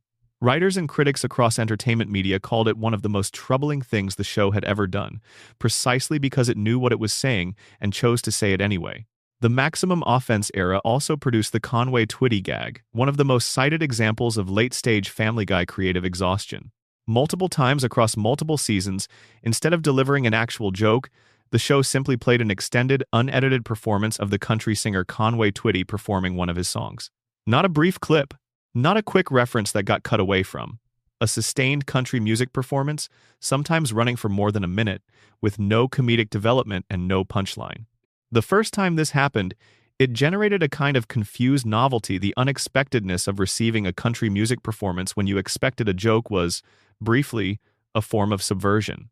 By the third and fourth iterations, it had become widely recognized as one of the laziest things ever broadcast in a primetime slot. It was the show admitting, in the least subtle way imaginable, that it didn't have enough material to fill the episode and was using copyrighted music as filler, dressed up in a pose of ironic self-awareness. The graphic violence also escalated during this era in ways that moved clearly beyond the tradition of exaggerated cartoon slapstick into territory that was simply unpleasant to sit through. The early seasons had cartoon violence that worked because it was operating in the comedic register of animation. Injuries were impossible. Physics were absurd. Everyone understood the universe had different rules. By the Maximum Offense era, injuries were depicted with realistic detail. Wounds were shown with specificity. The suffering was rendered with enough fidelity to the real thing that the comedy frame couldn't fully support it. The violence wasn't funny anymore. It was just disturbing, and the show presented it as if the distinction didn't matter. The Parents Television Council named Family Guy among the worst primetime shows for family viewing multiple times during this period. The FCC received elevated complaint volumes. Critics who had written cautiously positive reviews of the revival-era seasons became consistently negative. Former fans who had defended the show's dark humor as purposeful in the early seasons found the Maximum Offense era indefensible on those terms because the darkness was no longer serving anything recognizable as purpose. It was self-justifying. The shock was the objective, and shock, as a creative strategy, has diminishing returns that are not difficult to predict. The audience that has been shocked enough times simply goes numb, and then the show that built its audience through shock has nothing left to offer. The era did eventually recede. Around seasons 15 and 16, adjustments began appearing. The meg abuse declined substantially. The graphic violence pulled toward more cartoonish territory. The assault humor around Quagmire became less prominent. The addition of more women to the writing staff, a change that multiple people connected to the show have cited as having genuine impact, made measurable differences in how the show approached certain categories of content. The change was real. But reputations are slow to change after they're damaged, and the damage done during the Maximum Offense era to Family Guy's relationship with critics, with former fans, and with audiences who encountered the show for the first time during those seasons, proved more durable than any subsequent course correction. When people today describe Family Guy as a show that went somewhere it shouldn't have, as a show that declined from something genuinely good into something they're embarrassed to have once loved, they are largely describing the Maximum Offense era, the years when the show confused being disturbing with being bold, and when the institution that should have caught and redirected the worst content clearly was not doing that job. Number. Section 13. Herbert the Pervert and the Character That Never Got Cancelled. Among all of the controversial characters in Family Guy's long history, there is one who occupies a genuinely unique and uncomfortable position. A character whose entire comedic identity is built explicitly around adult sexual interest in children, who has appeared as a recurring presence across the show's entire run, and who has generated, relative to the centrality and explicitness of his characterization, surprisingly limited formal institutional controversy. Herbert, known colloquially as Herbert the Pervert, is an elderly man living in the Griffin neighborhood who has a documented, consistent, and explicit sexual interest in children. The show builds his scenes around this interest. He calls to Chris Griffin. He finds reasons to give the children things. He engineers situations that allow him proximity to them. The comedy relies on the contrast between his surface presentation as a harmless, frail, elderly man and the predatory intent that is visible in every action he takes. The audience knows what Herbert is doing.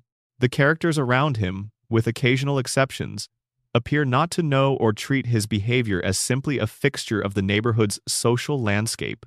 Herbert is voiced by Mike Henry, who also created and voiced Cleveland Brown before his 2020 resignation from that role. Henry did not resign from Herbert when he resigned from Cleveland, and the show has continued to use Herbert as a recurring character without any apparent institutional examination of whether his characterization is something that should continue in the same way it always has. The question of why Herbert has not generated the same level of organized formal controversy that other Family Guy content has generated is genuinely interesting to consider. The most straightforward answer is that the comedy around Herbert consistently frames his behavior as something the audience is meant to recognize as predatory and dangerous. That the comedy comes from the dissonance between his harmless elderly presentation and what the audience knows he actually is. In this reading, Herbert functions as dark satire of the specific way predatory adults maintain surface performances of harmlessness that allow them to access children. The comedy requires the audience to understand that what Herbert is doing is wrong. It is not, in this reading, endorsing his behavior.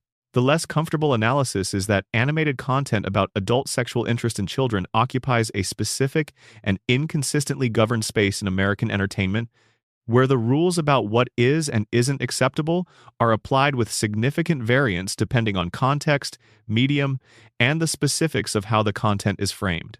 Herbert has been a recurring character for more than 25 years. His characterization has never been anything other than what it is, and the show has continued to be renewed and distributed without any regulatory or advocacy intervention specifically targeting his existence. This is not an argument that Herbert's characterization is acceptable or should continue unchanged. It is an observation that the inconsistency with which Family Guy's controversial content has attracted formal institutional responses is itself revealing that the controversies that generated organized backlash were not always the content that most clearly deserved it, and that some content that arguably deserved the most serious examination has passed through the institutional filters without triggering them. Section 14. The International Dimension. When Family Guy became a diplomatic problem, Family Guy was made, across its entire history, primarily by American writers working from American cultural reference points for a core American audience. When the show's content extended to international subjects, foreign national histories, religious communities outside the American Protestant mainstream, political situations in other countries, cultural practices unfamiliar to the writing room, the results were frequently clumsy in ways that generated real controversy in specific communities, and occasionally in ways that generated formal diplomatic-level responses from foreign governments. The Venezuela situation remains the most remarkable international incident in the show's history. The Season 7 episode 420 depicted Brian Griffin's campaign to legalize marijuana in the show's fictional setting. This is standard satirical territory for an American animated comedy, and the episode handled it with the level of nuance you would expect. The Venezuelan government's formal response was not standard. The Justice Minister issued a statement citing the episode as evidence of American media being used to promote drug use in ways the Venezuelan government found harmful to its public health interests, and cable television stations in the country were formally warned that continuing to air the program would result in regulatory penalties. Being formally banned by a foreign government is not an experience that most American half-hour animated comedies have. Family Guy managed it because of the combination of its global reach and its consistent willingness to generate content that political and regulatory establishments in various countries found objectionable. The Venezuelan ban represents an extreme instance of a broader pattern in which the show's content generated formal objection from governments, religious organizations, and advocacy groups in multiple countries across its long run. The show's treatment of Islamic faith and Muslim communities has generated criticism from Muslim advocacy organizations at various points, often focused on specific episodes that depicted Islamic practice or Muslim characters in ways that reflected shallow or stereotyped understanding rather than genuine research. The Turban Cowboy episode, independent of the Boston bombing fabrication, attracted criticism from Muslim groups who found its treatment of the central Muslim character and Islamic practice reductive and unfair in ways that basic research could have addressed. The show's treatment of Judaism in the Weinstein episode, in various jokes across many seasons, and in episodes that engaged with Jewish holidays and cultural practices, has generated a complicated and varied response from Jewish community organizations. Some found specific content genuinely anti-Semitic. Others found specific criticism of the show's Jewish humor to be overblown. The range of responses within the Jewish community to Family Guy's Jewish content reflects the genuine complexity of what the show was doing sometimes, using Jewish stereotypes to expose the ignorance of the character holding them, sometimes simply deploying stereotypes without the satirical frame, and not always making clear which mode it was operating in. Christian organizations, particularly the Parents Television Council, have been among the most persistent formal critics of the show since its premiere. The PTC's campaign against Family Guy has been one of the most sustained advocacy efforts against any specific American television program in the modern era, with the organization formally naming Family Guy one of the worst primetime shows for family viewing on multiple occasions, and filing formal complaints with the FCC about specific episodes across many seasons. What the international and domestic advocacy controversy patterns share is something that deserves acknowledgement. The show's production history reflects a consistent lack of serious engagement with communities outside its core creative demographic before making content about them. Much of Family Guy's controversy, not all of it, but a meaningful portion was avoidable through more careful research, more genuine engagement with the communities being depicted, and more thoughtful consideration of how content would land in contexts outside the immediate cultural reference frame of the people making it. This is not a unique failure of Family Guy. It is a broadly observable failure of American entertainment production across many shows and many decades. But understanding it as systemic rather than exceptional doesn't reduce its specific costs in the cases where it produced real harm. Number. Section 15. The slow recovery and what changed. Around seasons 15 and 16, something in Family Guy's creative approach began shifting in ways that became more visible over time. The change was not dramatic or announced. There was no single episode that declared a new direction, no press release outlining a reformed approach to content. What happened was incremental and cumulative. The show began making different choices about the specific content it was producing, and those different choices added up, over multiple seasons, to something measurably different from what the Maximum Offense era had been producing. The Meg Griffin situation is where the change was most visible. The sustained abuse dynamic that had defined many seasons of her characterization began to diminish. Episodes gave Meg storylines in which she was not primarily the victim of her family's cruelty, in which she was allowed to be competent, resilient, even capable of genuine triumphs. The show's crossover episode with The Simpsons in season 13 gave Meg an extended storyline with Lisa Simpson, another animated character associated with intelligence and misfit status, in which Meg was treated as having real value and potential. Episodes in later seasons showed Meg pushing back against people who mistreated her, showed her forming genuine friendships, showed her being the protagonist of her own story rather than simply the target of everyone else's comedy. The improvement in Meg's treatment has been partly credited by multiple people associated with the show to the addition of more women to the writing staff during this period. The specific dynamic of a room full of mostly male writers deciding how to write a young woman's ongoing experience of abuse from her family changed when that room included more women who had different personal relationships to the material. This is not a particularly surprising observation. Representation in writing rooms tends to produce different results in terms of what gets written, but it is a useful, concrete example of how the show's content changed in relation to its production practices. The Quagmire content also pulled back during this period, as noted earlier. The most egregious specific instances of assault humor appeared less frequently. Quagmire was given more storylines that developed him as a person beyond the sexual predator persona, including episodes exploring his genuine capacity for friendship and loyalty, his complicated feelings about women he has genuinely cared about, and his relationship with his father. The character became more dimensional in ways that didn't require erasing his history, but that offered the audience other ways of engaging with him. The graphic violence in the show's later seasons has been somewhat more restrained than the peak of the Maximum Offense era, though it has not returned to the cartoonish slapstick of the early seasons. The show has continued to include dark, violent comedy. This is Family Guy, and that is part of what Family Guy is, but the most specifically disturbing content, the most graphically realistic injury depictions, the violence that seemed designed to disturb rather than to entertain, has been less consistently present. The show has also, in its later seasons, been more self-aware about its own history and its own relationship to the controversies it has generated. Episodes have made meta-jokes about the show's declining quality. Characters have broken the fourth wall to comment on the show's history of problematic content. In one episode, Peter explicitly tells a cartoon version of President Trump that the show is trying to phase out gay jokes. This kind of self-awareness is double-edged. It demonstrates that the people making the show know what has been criticized and what needs to change, but it also represents a way of acknowledging a problem without fully confronting it. Making a joke about how you're going to stop making a particular kind of joke is not the same as actually stopping making it.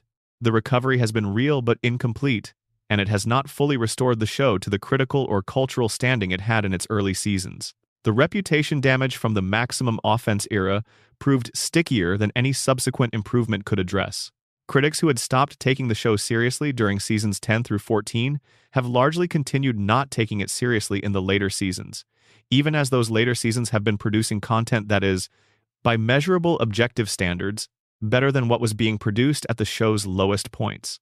This is the specific economics of reputation in entertainment. It is easier to lose credibility than to rebuild it, and a show that spent several consecutive seasons producing content that serious viewers found either harmful or embarrassingly lazy will face a credibility gap that genuine improvement cannot simply erase. Number.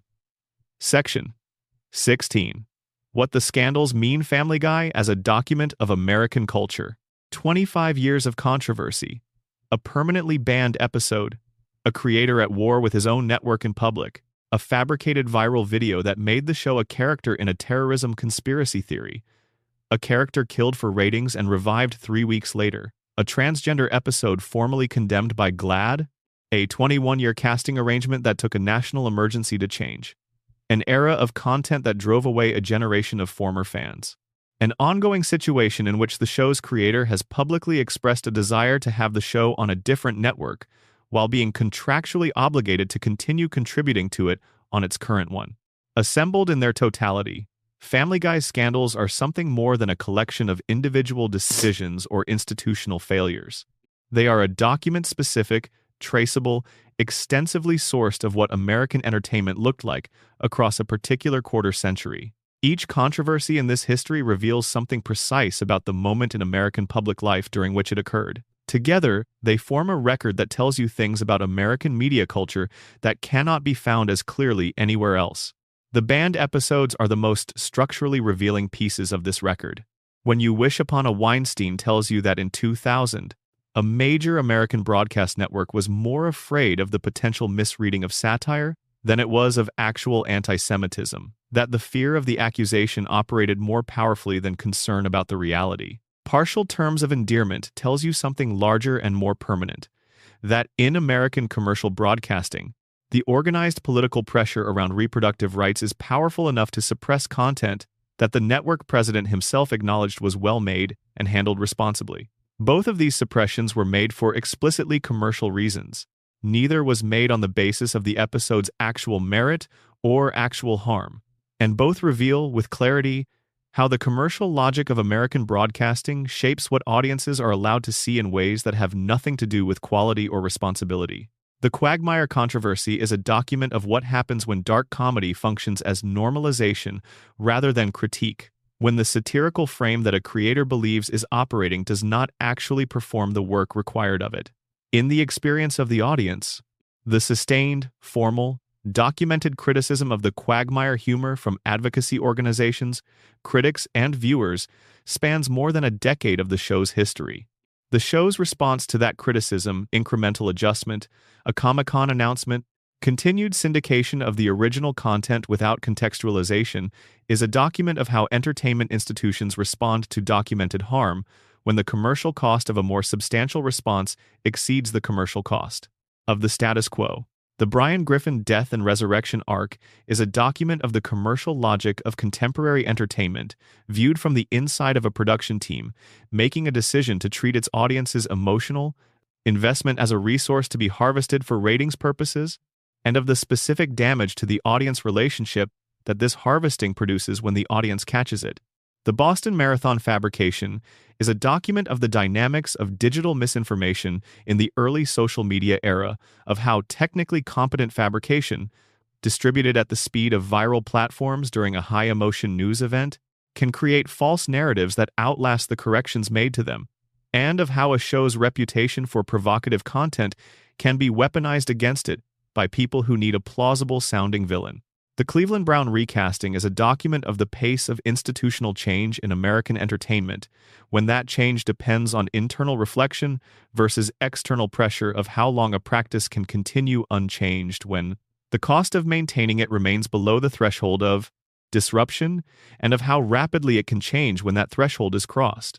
The Seth MacFarlane versus Fox situation is a document of the specific condition of being a creator whose work is embedded in a commercial structure he did not fully control and cannot fully exit, of what it looks like when the economics of entertainment production trap a creator in a relationship with institutions he finds ethically incompatible. And the Maximum Offense era is a document of what happens to a creative work when the safeguards that keep it oriented towards something meaningful gradually fail, when the institutional guidance that distinguishes dark comedy with purpose from dark content without it stops functioning, and when the show that built its audience through provocation discovers that provocation without purpose has nowhere to go except further into territory it cannot justify.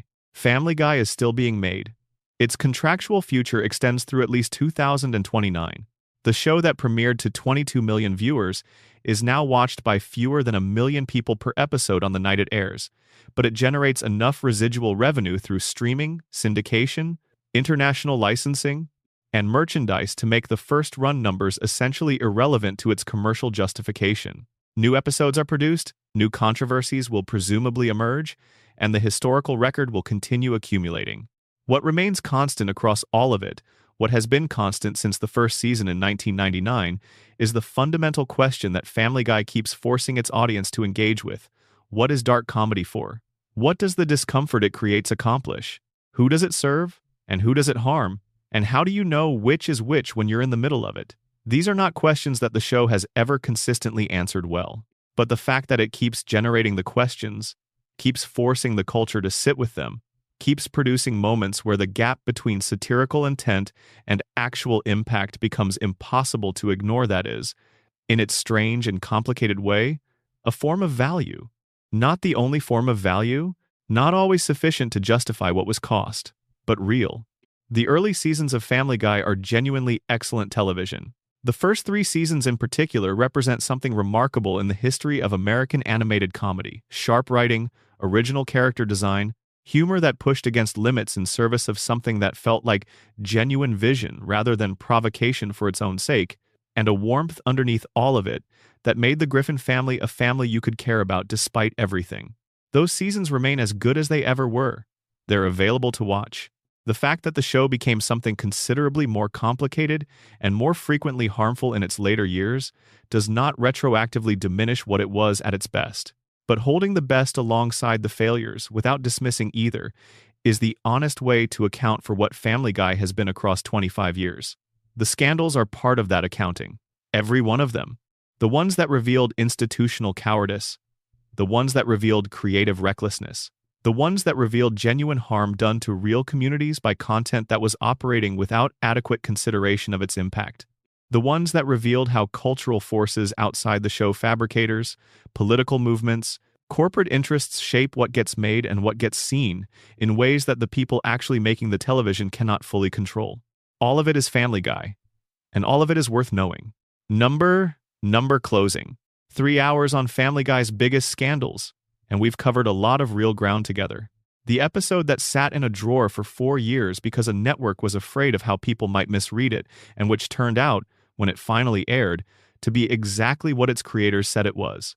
The episode that still hasn't aired on American television 15 years later because it depicted a woman making a legal medical decision about her own body, and no American broadcaster has ever been willing to absorb the commercial cost of airing that story.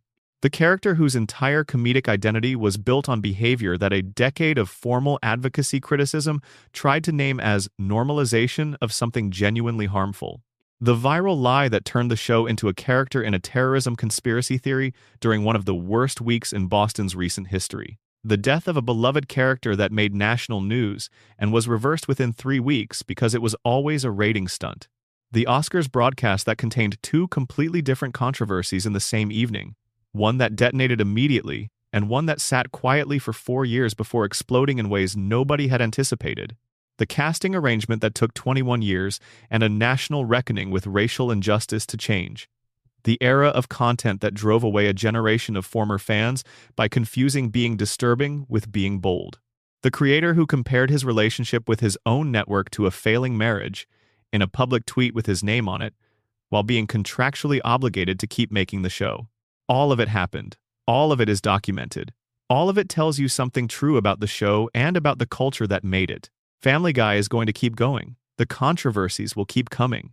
And the history we've built tonight will keep being exactly what it is: a record of what American entertainment was willing to attempt, willing to suppress, willing to harm, and occasionally willing to finally get right, one decision at a time across a quarter of a century. Section 17. The PTC Wars.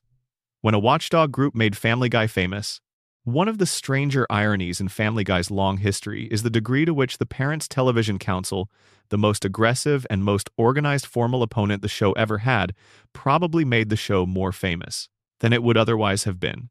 The PTC is a conservative, nonprofit media watchdog organization founded in 1995 that has spent decades monitoring American broadcast television for content it considers harmful to families, particularly to children. The organization files formal complaints with the Federal Communications Commission, publishes ratings of programs it considers problematic, campaigns against advertisers supporting content it opposes, and generally works to apply organized institutional pressure to the broadcasting ecosystem in pursuit of more family-friendly content standards. From Family Guy's very first season, the PTC identified it as one of the most problematic programs on American television and began treating it accordingly. The organization named Family Guy to its list of worst primetime shows for family viewing in the year 2000, before the show had even completed its first full season. It repeated those condemnations in 2005 and 2006. Across the show's entire run, the PTC named Family Guy its worst TV show of the week, on more than 40 separate documented occasions, a record of sustained institutional opposition that is genuinely remarkable in its consistency and its duration.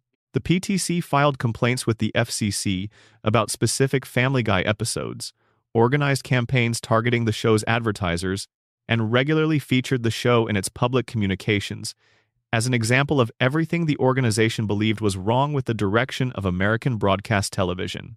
The intended effect of this campaign was presumably to reduce Family Guy's audience, to make its advertisers nervous, and ultimately to get the show either reformed into something less objectionable or removed from the air entirely. What actually happened was something else. Every time the PTC published a condemnation of Family Guy, it was essentially publishing an advertisement to a specific demographic, to younger viewers, to people who specifically sought out content that authority figures found objectionable, to the audience that responds to the information that something has been deemed too edgy for polite company by immediately seeking it out. The PTC's consistent, high-profile, publicly documented opposition to Family Guy functioned in the specific media environment of the early 2000s as a form of free publicity that the show could never have purchased. This dynamic is not unique to Family Guy. The history of American censorship and content regulation is full of cases where organized moral opposition to a creative work increased rather than decreased its cultural footprint. The attempts to suppress certain films in the 1920s and 1930s helped make those films famous. The campaigns against rock and roll in the 1950s helped establish it as the music of rebellion and youth. The PTC's sustained campaign against Family Guy helped establish the show's identity as the program that respectable people thought was dangerous, which was precisely the identity the show wanted to have, and which served the specific audience the show was designed to reach. The PTC's relationship with Family Guy reveals something interesting about the mechanics of cultural controversy in the American context. Formal, organized opposition from a credible-seeming authority frequently signals to certain audiences that the thing being opposed is worth their attention. This is not a universal rule. There are certainly cases where organized opposition successfully suppresses or diminishes a creative work. But in the specific case of a show whose entire identity was built around being the thing that other shows weren't willing to be, having an established watchdog organization publicly and repeatedly declare it unacceptable served to confirm and amplify that identity rather than to undermine it. The FCC complaints that the PTC filed against Family Guy over the years resulted in, at most, formal investigations that ultimately did not produce fines or regulatory actions against Fox. The FCC's standards for broadcast indecency are specific and require content to be patently offensive under community standards and to involve sexual or excretory content, a relatively narrow standard that much of Family Guy's content, however dark or disturbing in other respects, did not technically meet. The PTC's formal regulatory strategy against Family Guy was largely unsuccessful in producing the outcomes the organization was seeking, while its public communications strategy of regularly naming the show as among the worst on television was, paradoxically, extremely successful in keeping the show culturally prominent. This is the specific comedy of the PTC-Family Guy relationship. The organization that most wanted to see the show diminished was, through the mechanism of its own opposition, one of the forces that kept the show in the cultural conversation for years longer than it might otherwise have remained there. Number. Section 18. The Writers Guild, Strikes and Their Impact on the Show's Quality. Family Guy's history of controversy cannot be fully understood without understanding the show's relationship to the labor history of American television writing, and specifically the Writers Guild of America strikes of 2007 to 2008 and 2023. These strikes disrupted Family Guy's production during critical periods, had documented effects on the consistency of its writing quality, and in the second instance placed Seth MacFarlane on the picket line, publicly opposing the network that broadcast his show, adding another layer to the already complicated MacFarlane-Fox dynamic. The 2007 to 2008 WGA strike began on the 5th of November, 2007, and lasted approximately 100 days, ending on the 12th of February, 2008.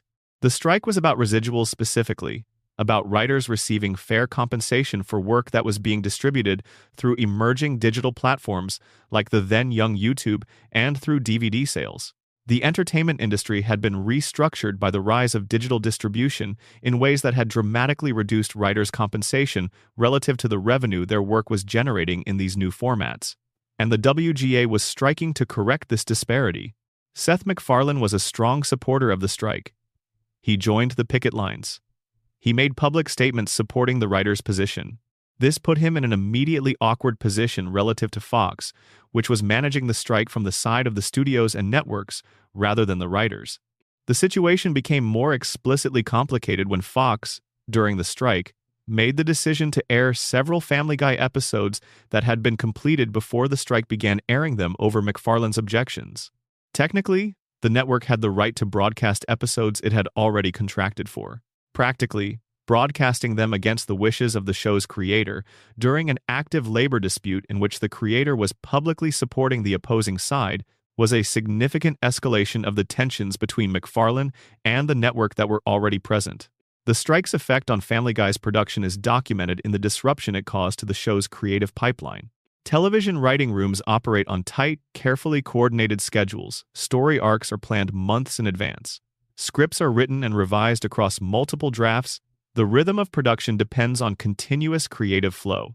A 100-day work stoppage breaks that rhythm in ways that take time to recover from, and which can permanently scatter writing teams whose members move on to other projects during the gap. The show's writing quality in the periods immediately following both of the major WGA strikes shows evidence of this disruption, the tonal inconsistencies and structural weaknesses that critics noted in those post-strike seasons are at least partly attributable to the challenges of reassembling creative teams and reestablishing narrative momentum after an extended work stoppage. The 2023 WGA strike was longer, more comprehensive, and more personally visible in terms of MacFarlane's public participation. The strike began in May of 2023, with the Screen Actors Guild joining shortly after in what became one of the largest simultaneous work stoppages in American entertainment history. MacFarlane was photographed on the picket lines. He made public statements supporting the strikers. He made clear that he would not work on Family Guy or any of his other projects during the strike. The 2023 strike was also about more than residuals, though residuals were part of it. The strike addressed the use of artificial intelligence in entertainment production, the restructuring of residual payments for streaming content, and the minimum staffing requirements for writers' rooms, issues that reflected the degree to which the entertainment industry had been restructured by streaming platforms and emerging technology in ways that had systematically reduced writers' compensation and job security. These were substantive labor issues affecting the entire creative workforce of the American entertainment industry, and MacFarlane's public support for the strike reflected his consistent identification with the creative labor side of his industry, rather than with the management and capital side. The 2023 strike delayed Family Guy's production and contributed to the shifting of season schedules. It also put MacFarlane once again in the position of publicly siding with the opposition to the corporate interests of the network, airing his show and doing so visibly, with his face on picket lines that were being photographed and covered by entertainment media. This is, in the context of the broader MacFarlane-Fox story, another data point in the portrait of a creator who has consistently prioritized his identification with the creative labor community over his identification with the corporate establishment that profits from his work. The impact of both strikes on Family Guy's controversy history is indirect but real. The disruptions to production schedules, the scattering and reassembling of writing teams, The breaks in the creative rhythm that affected narrative planning and tonal consistency, all of these contributed to the quality inconsistencies that made the show's controversy profile in the post-strike seasons different from what it had been before. A writing room operating with full continuity, with stable creative leadership and established working relationships, produces different work than a writing room reassembling after a major disruption. Understanding the WGA strikes as part of Family Guy's history is understanding that the show did not exist in isolation from the labor conditions of its own production. Number. Section 918. The show's Emmy nomination and the question of critical legacy. In 2009, Family Guy received a Primetime Emmy Award nomination for Outstanding Comedy Series. This was a historically significant nomination. It was the first time an animated series had been nominated in that category since The Flintstones received the same nomination back in 1961, a gap of 48 years. Not even The Simpsons, which is broadly considered the most critically acclaimed and culturally significant American animated series ever made, had received that particular distinction. Family Guy had. The nomination represented the high watermark of Family Guy's institutional critical reception, the moment when the mainstream entertainment establishment formally acknowledged the show as operating at a level of achievement comparable to the best live-action comedy series on television. It came at a point, late in the show's 5th season and early in its 6th, when the revival-era Family Guy was still producing enough consistently strong material to sustain that evaluation. The show was still capable, in 2009, of the kind of work that justified serious critical attention. That nomination exists now as a kind of before and after marker in the show's history. The Family Guy that received an Emmy nomination in 2009 and the Family Guy that was being named the worst primetime show on television by critics and advocacy groups 5 seasons later are not the same show, even though they share characters, a creator, and a broadcast home. The trajectory from one to the other is the trajectory of the show's creative decline. A decline driven by the specific factors we've been examining throughout this script. The TV Guide ranking of Family Guy as the 9th greatest television cartoon of all time, published in 2013, represents the last major formal critical acknowledgement of the show's place in the history of animation. By 2013, the show had already entered the period of its most serious critical difficulty. The ranking was backward-looking rather than current, an assessment of the show's cumulative historical significance rather than of what it was doing in the present moment. But it stands as documentation of where the show once stood in the critical consensus before that consensus shifted. Understanding Family Guy's critical legacy requires holding these two things simultaneously: the genuine artistic achievement of the early seasons and the peak of the revival era, and the genuine failures of the maximum offense period and the later years. The show at its best produced work that deserved an Emmy nomination. The show at its worst produced work that deserved every criticism it received. Neither of these truths cancels the other out. Both are part of what Family Guy is. The question of how history will ultimately judge Family Guy is one that cannot yet be answered. The show is still being made. Its influence on American animated comedy, and through American animated comedy on broader American cultural humor, has been enormous and is difficult to fully assess from inside it. The cutaway gag format that Family Guy popularized has become one of the dominant structural modes of American internet humor. The show's approach to cultural reference and pop culture citation has shaped how an entire generation thinks about comedy construction. The show's willingness to make the animated comedy a vehicle for genuinely dark material opened doors that other shows have walked through. Whether these contributions to the form will weigh more heavily in the final historical assessment than the documented harms of the show's worst periods is a judgment that will be made not by the people who made the show and not by the critics who covered it, but by the audiences and scholars who encounter it in its complete form and decide what it meant. Section 20. The show that proved it could be better. The episodes that showed what was possible. In the middle of the maximum offense era, in the middle of the seasons that generated the most sustained critical opposition, Family Guy produced what is arguably one of the finest half hours of television it ever made.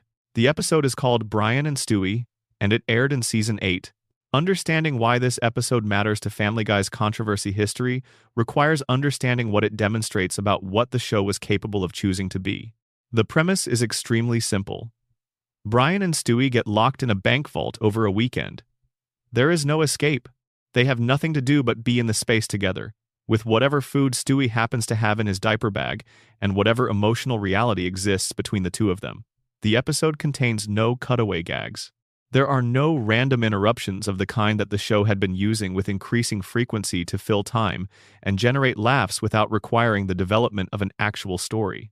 It is two characters talking to each other for 22 minutes, and what they talk about is genuinely difficult and genuinely real. In the course of the episode, Brian tells Stewie something that the show had never allowed the audience to see before, that he keeps a gun in a safety deposit box at the bank, not for protection. Because there are days when the weight of his life, the failed writing career, the sense of having reached for something he can't quite grasp, the feeling of being permanently slightly out of step with the world around him becomes heavy enough that he thinks about whether he wants to keep carrying it. He keeps the gun because the option feels like something he needs to have available. It is a portrait of depression and suicidal ideation expressed in a way that is quiet, specific, and genuinely moving, rather than dramatic or sensationalized. Stewie's response to this revelation moves through several stages: confusion, discomfort, something that eventually resolves into a specific and honest expression of what Brian means to him and why Stewie needs him to stay. The scene is not played for comedy. It is played for what it is, which is an expression of genuine love and care between two characters who have known each other for years and whose relationship is, in this episode, stripped of every comedic buffer. The critical response to Brian and Stewie was overwhelmingly positive, and the response tells you something important about what the show's audience actually wanted from it when given the choice. The people who loved Family Guy most deeply were not, it turned out, in love with the cutaway gags and the shock value and the escalating provocations of the Maximum Offense era. They were in love with the characters and the relationships. The audience that filed petitions when Brian Griffin died, that erupted in genuine grief on social media, that had maintained its attachment to this show across many difficult seasons, that audience was attached to something specific and real that the show had created in its best moments. Brian and Stewie is one of the clearest examples of what that something was. The episode proved that the writers still knew how to make it. The skill hadn't left the show. The ability to create genuine emotional resonance between these characters, to use the animation format in service of something honest and moving, rather than something cheap and provocative that remained available. What the Maximum Offense era demonstrated was not that the show had lost the capacity for this kind of work. What it demonstrated was that the show had stopped choosing it consistently, had found that shock and provocation were more immediately commercially productive than depth and honesty, and had organized its creative priorities accordingly. The tragedy of Brian and Stewie, if that is the right word, is that it stands as proof of what was possible right in the middle of the period when the show was most consistently choosing something else. The episode did not produce a sustained shift in the show's creative direction. The episodes around it and after it returned to the patterns that had been developing across the Maximum Offense era. Brian and Stewie was an exception, a demonstration of capability, a moment when someone in the room made the choice to do the harder and better thing, but it was not the beginning of a consistent new direction. It was a flash of what the show could have been choosing to do all along. Similarly, later seasons produced individual episodes, the Peter's Sister episode that explored the cycle of abuse behind Peter's treatment of Meg, the crossover with The Simpsons that gave Meg genuine dignity and connection through her relationship with Lisa Simpson, that demonstrated the show's continued access to emotional intelligence and character development when it chose to use them. These episodes exist in the show's catalog as evidence that the Maximum Offense era was not an expression of the show's actual limits. It was an expression of the choices the show was making, which is a different and more damning thing. Number, Section 21. The streaming era and Family Guy's second resurgence. When Hulu acquired the streaming rights to Family Guy and made the show's entire back catalog available, something interesting happened. A new generation of viewers discovered the show on their own terms, consuming it as a complete object rather than as an ongoing broadcast. This mode of discovery changed Family Guy's cultural conversation in ways that are worth examining. For viewers who came to Family Guy through Hulu rather than through its original broadcast, the show existed as a finished or near-finished artifact rather than as something they were watching in real time.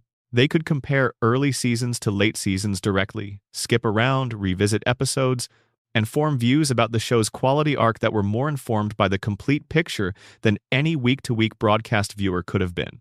The result has been a specific kind of cultural conversation around Family Guy in the streaming era. Detailed, comparative, frequently nostalgic for the early seasons, and often more critical of the later seasons than broadcast-era criticism had been, because the comparison is more immediately available.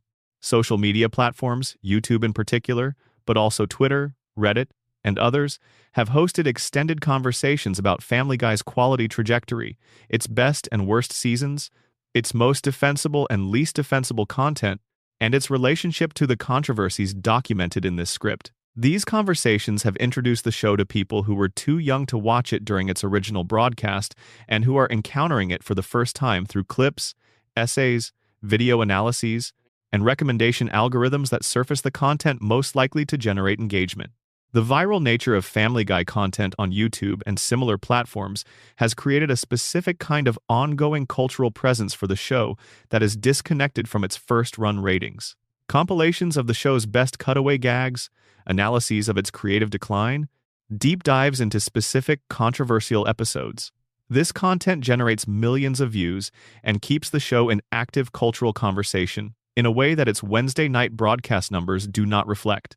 Family Guy in the streaming era is, in a paradoxical way, more culturally prominent in certain spaces than its first-run viewership would suggest, because the completeness of its back catalog and the decades of documented controversy make it rich material for the kind of analytical, retrospective content that performs well on long-form video platforms. This has also meant that Family Guy's controversies have found new audiences in the streaming era. People who were not alive when the Weinstein episode was suppressed are now watching the episode and reading about its history. People who were children when Brian Griffin died are now engaging with the full arc of what happened and forming views about what it meant.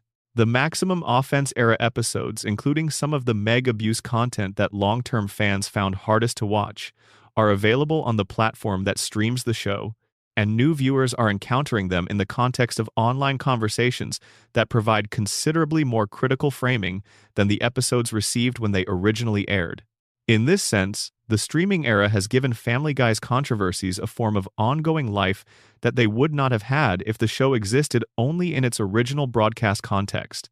The scandals documented in this script are not historical artifacts for streaming era audiences.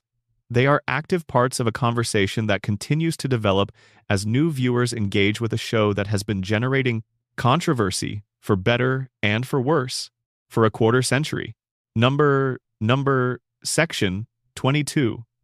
Legacy, influence, and the complicated question of what Family Guy was for. Any honest accounting of Family Guy has to grapple with the question of influence, because the show's influence on American comedy culture has been substantial and extends well beyond the controversies that have defined its institutional reputation. Family Guy did not invent dark animated comedy. The Simpsons and Beavis and Butthead and South Park all preceded it and shaped the landscape it entered. But it popularized specific comedic structures and approaches that have become genuinely foundational to how American humor works in the internet era. The cutaway gag format, the rapid pivot from a main narrative to a brief, unrelated comedic vignette, and back again is probably the most significant structural contribution. Family Guy did not invent this format either, but it popularized it to such a degree that it became a dominant mode of American internet humor. The "remember when" setup that leads into an unrelated comedic scenario is essentially the verbal form of the Family Guy cutaway, and it has been reproduced millions of times across social media platforms by people who may never have watched a single episode of the show, but who absorbed the format through the cultural environment it helped shape. The show's approach to pop culture citation, the specificity of its references, the breadth of its awareness across different eras and categories of American cultural production, the way it used recognition of shared cultural touchstones as the basis for jokes has also shaped subsequent American comedy in ways that are visible across many different media. The assumption that an audience will get a reference to a specific moment, from a specific film, from a specific year, and the willingness to build a joke entirely on the architecture of that shared knowledge is something that Family Guy helped normalize. The show's willingness to engage with genuinely dark subject matter within a comedic frame to go places that other animated shows of its era were not going, to treat violence and death and dysfunction and predation as available material for comedy, expanded the perceived range of what animated comedy could do. This expansion has produced work of genuine value in shows that came after Family Guy and pushed into territory it had opened up. It has also produced work that reproduced the worst patterns of the maximum offense era without the satirical intent that was at least theoretically present in Family Guy's most problematic content. These contributions to the form are real, and they exist alongside the documented harms of the show's worst periods. The comedic language that Family Guy helped develop and popularize has been used by subsequent creators for things that ranged from genuinely brilliant to genuinely harmful, which is true of most significant formal innovations in any creative medium. What a form makes possible and what it makes easy are not the same thing. And Family Guy's legacy includes both the former and the latter in ways that are still being sorted through. The show's influence on how American culture processes certain kinds of controversy is also worth noting. Family Guy was, across its run, one of the primary cultural texts through which American audiences engaged with questions about where the line between dark comedy and harmful content actually is. Every conversation the show generated about anti-Semitism and satire, about abortion and censorship, about sexual assault and normalization, about disability representation and dignity, about racial casting and authenticity, was a conversation that the broader culture was having with Family Guy as one of its central exhibits. The show was not just a participant in American cultural controversy. It was, in many of these cases, the catalyst that made the controversy visible and the concrete example that gave the abstract question specific content to work with. That is a form of cultural significance, even if it is not always a comfortable one. A show that existed only within its genre, that generated no controversy and asked no difficult questions, would have a simpler legacy, but it would also have had less impact. Family Guy's complicated, frequently troubling, occasionally brilliant quarter-century is a record of what happens when a creative work takes seriously its ambition to go places other work won't go, and of the full range of consequences, positive and negative, that result from that ambition pursued with inconsistent wisdom over a very long time. Number. Section 23. The Writer's Room and What Happened When the Original Team Left. One of the most important structural facts about Family Guy's creative history, and one that is essential to understanding why the show changed so dramatically between its early seasons and its later ones, is what happened to the writing room when the show was canceled and then revived. The original writing team that Seth MacFarlane assembled for the first 3 seasons included writers like Chris Sheridan, Danny Smith, Gary Janetti, Ricky Blitt, Neil Goldman, Garrett Donovan, Matt Weitzman, and Mike Barker. These writers had worked closely with MacFarlane to establish the specific tone, humor, and character dynamics that made the early seasons what they were. They understood, collectively and through the specific process of working together over years, what Family Guy was supposed to be, what made the humor work, where the emotional core lived, how far to push before pulling back. When Family Guy was canceled in 2002, these writers did what writers do when a show ends. They found other work. They moved on to other projects. Some stayed in animation, some moved to other areas of television, some pursued other opportunities. A writing room is not a standing army, it is assembled for a specific project, and when the project ends, the assembly dissolves. 3 years passed. When Fox ordered new episodes in 2004 and production began on season 4, the original writing room was not intact.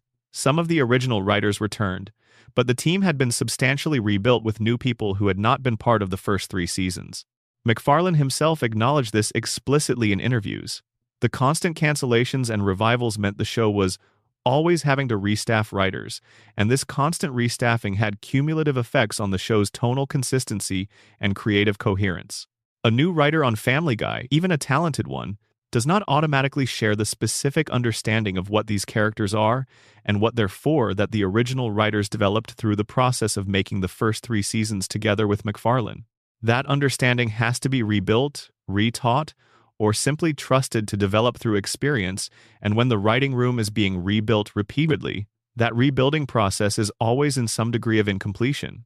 The tonal shifts that began appearing in season 4, the escalation of the cutaway gags, the slight darkening of Peter's character, the beginning of the Meg abuse pattern are at least partly explicable as the products of a different group of writers working with the same characters and reaching different conclusions about where the comedy lives. Not better or worse writers necessarily, but writers whose specific understanding of the show's emotional architecture was different from the understanding of the people who had built that architecture in the first place. MacFarlane's own reduced involvement in the day-to-day creative process as the show continued, and his other projects multiplied the TED films, the Orville, the NBC deal removed another layer of the original guiding intelligence. When MacFarlane was deeply involved in every episode's development, as he was in the early seasons, the show had a consistent creative voice steering it. As his involvement became more supervisory and less direct, the show became more dependent on the collective judgment of the writing room, and that collective judgment, assembled and reassembled multiple times across many years of production, was not always making the same choices that MacFarlane had made when he was steering more directly. This is not an excuse for the Maximum Offense era's worst content. Individual creative decisions to produce specific episodes with specific content were made by specific people who could have made different choices. But it is context that makes the show's creative trajectory more comprehensible, that explains why a show could begin with such clarity of vision and such consistent quality and gradually lose both, not through a single dramatic failure, but through the accumulation of small changes in who was making which decisions and what framework they were operating within. Section 24. Unanswered questions and what the future might hold. Family Guy is, as of this recording, contracted to continue through at least 2029, 4 additional seasons of 15 episodes each, extending the show to its 30th anniversary and beyond. The controversies that have characterized its first 25 years will presumably continue generating themselves. The show has never operated in a way that avoids controversy, and there is no indication that its creative direction in the guaranteed additional seasons will represent such a dramatic departure from the patterns of the past that controversy will suddenly stop being the show's default mode. What is genuinely unknown is how the controversies of the next several seasons will be shaped by the specific cultural moment they emerge in. The political and social landscape of the United States in the late 2020s is genuinely unpredictable. The ongoing debates about reproductive rights, about racial justice, about gender identity and LGBTQ representation, about the appropriate limits of comedy and satire, about the responsibilities of mass-market entertainment toward the communities it reaches. All of these will continue developing in directions that cannot be fully anticipated. Family Guy, which has always operated in close relationship to the specific cultural tensions of its moment, will continue to engage with those tensions in ways that sometimes produce insight and sometimes produce harm. The streaming ecosystem in which the show now primarily lives for most of its audience will continue shaping how its content is consumed and discussed. The algorithms that surface Family Guy clips and generate conversations around its most controversial moments will continue introducing the show's history to viewers who were not present for it originally. The academic and critical tradition of analyzing the show's cultural significance, which has produced a body of work examining everything from its disability representation to its gender politics to its relationship with American working-class culture, will continue engaging with the show as a complex and culturally significant artifact. What MacFarlane will do with the show in its guaranteed final years, given everything documented in this script about his current relationship to it, is an open question. Whether the commercial obligation he feels to continue will eventually produce a genuine creative re-engagement, whether he will find in the final stretch of the show's run a reason to pour something real into it again, is impossible to predict. The history of long-running television is full of shows that found genuine renewal near their endings, and of shows that coasted to their contractual conclusions on institutional momentum alone. Family Guy has the capacity for either outcome. What this history makes clear is that the show's future, like its past, will be shaped by the specific choices made by the specific people in charge of specific creative decisions. The controversies that have defined Family Guy were not inevitable products of the show's identity or the show's format. They were the products of specific choices: to push a character further toward cruelty, to produce content about communities without adequate research, to treat an audience's emotional investment as a commercial resource, to allow dark comedy to drift from purposeful provocation into ambient normalization. Different choices could have produced a different show, and the evidence for this, as we've noted, exists within the show's own catalog, in the episodes that demonstrated what Family Guy was capable of choosing to be when it chose well. The scandals documented in this script are part of Family Guy's permanent record. They will be part of how the show is remembered, but they do not constitute the complete record of what the show was. And the complete record with all its genuine brilliance, alongside all its genuine failures, is the more honest and the more interesting thing to know. Number Section 25. The South Park Rivalry. When a competitor became the critic. No discussion of Family Guy's controversy history is complete without examining the specific and unusually public feud between Family Guy and South Park, a rivalry that produced what is arguably the most famous piece of institutional criticism one animated comedy has ever delivered against another, and that revealed something important about the nature of Family Guy's humor and its relationship to craft.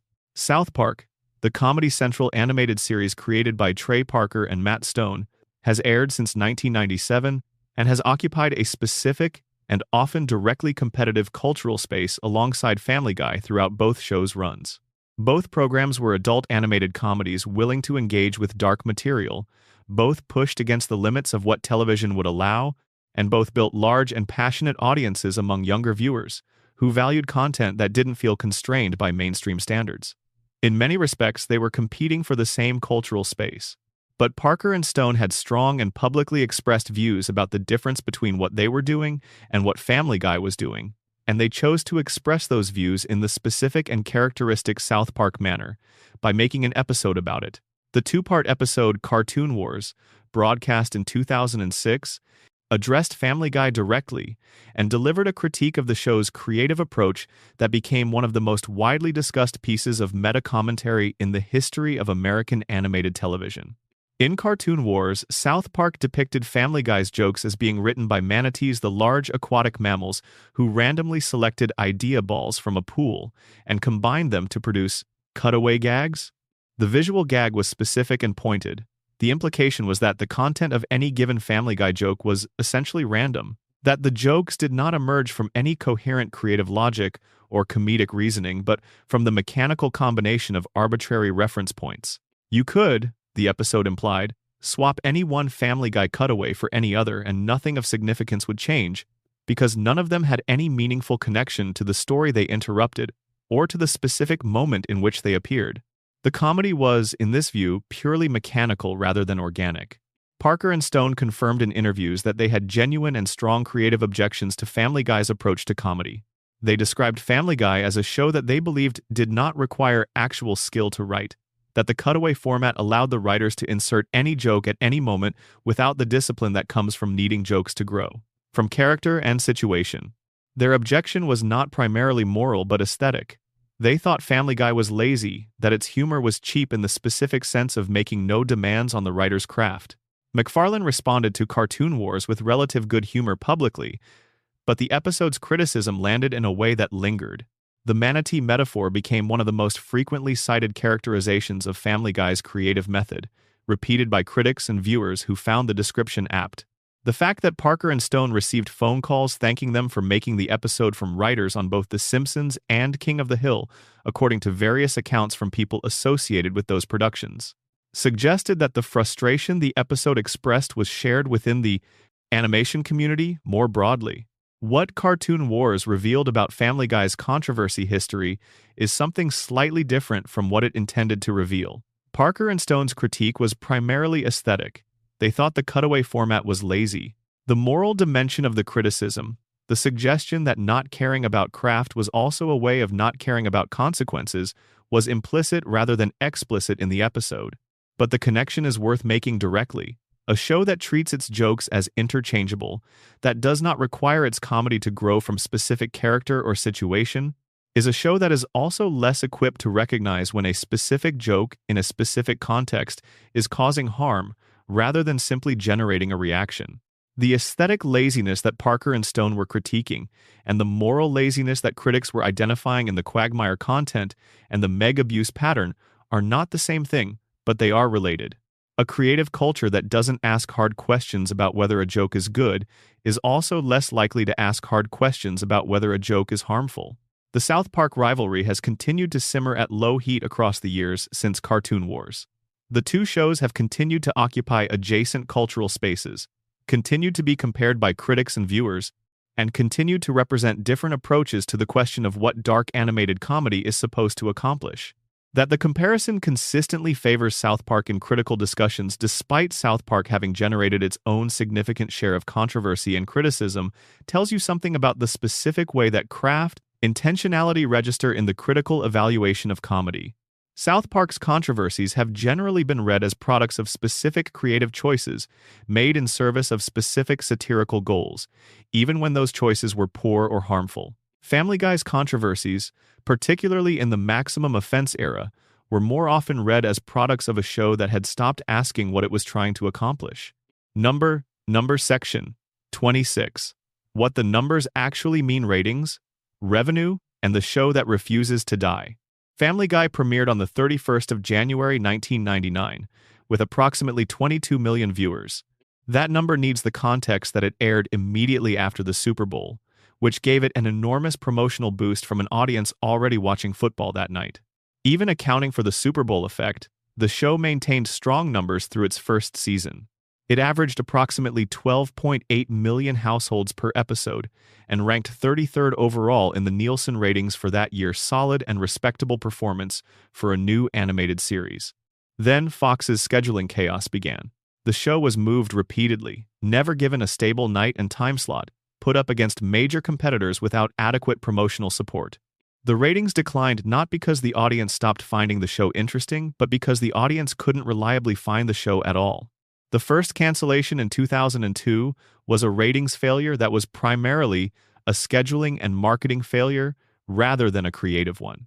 When the show returned for Season 4 in 2005, riding the wave of Adult Swim enthusiasm and DVD sales, it pulled approximately 7.9 million viewers per episode.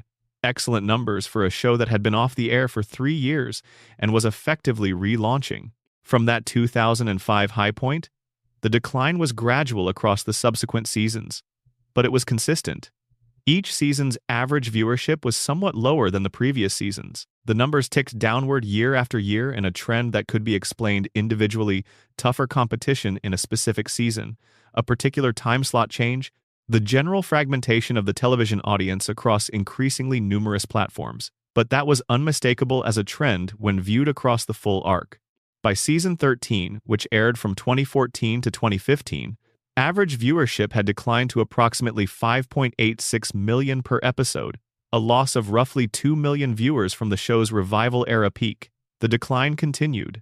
Season 20 averaged just 1.31 million viewers with a 0.45 rating in the key adult demographic that advertisers care most about. Season 23 averaged approximately 723,000 viewers with a 0.19 rating. A show that had once pulled nearly 8 million viewers in its revival-era peak was now being watched on the night it aired by fewer people than live in some mid-sized American cities. These numbers represent the concrete, unargued evidence that Family Guy's audience has steadily and dramatically contracted across its run. Critics can be dismissed as elitist. Advocacy groups can be dismissed as ideologically motivated. But ratings are simply facts about behavior, about how many people chose to watch a specific piece of television on a specific night. And the ratings facts about Family Guy's later seasons are unambiguous. At the same time, these first-run ratings numbers no longer tell the complete story of how a television show reaches its audience or generates its commercial value. The economics of American television have been restructured by streaming in ways that make the Wednesday night viewership figures for Family Guy less central to the show's commercial justification than they would have been in 2005 or even 2010. Family Guy's entire back catalog is available on Hulu, generating ongoing subscription revenue for every person whose Hulu subscription is partly motivated by access to the show. The show runs in syndication on Adult Swim, FXX, and other cable networks, generating licensing revenue that is independent of first-run performance. It is available for licensing internationally in markets where American animated comedy has audiences that follow their own trajectories distinct from the American broadcast ratings picture. Merchandise revenue from Family Guy, the toys, clothing items, video games, themed products of every conceivable variety constitutes a stream of ongoing commercial value that is completely disconnected from how many people watch new episodes on Wednesday nights. The Funko Pop figures, the beer mugs, the t-shirts, the Halloween costumes these products sell because of the show's accumulated cultural footprint over 25 years, not because of its current first-run performance. Fox's calculation in renewing Family Guy for additional seasons through 2029 is not based on the Wednesday night viewership numbers, which no one at the network is pretending are impressive.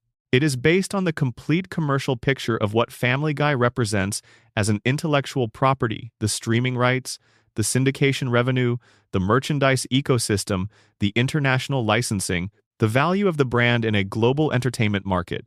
By that calculation, even a Family Guy that nobody watches on Wednesday nights is worth continuing to produce, because the act of continuing to produce it generates new content that feeds all of the other revenue streams.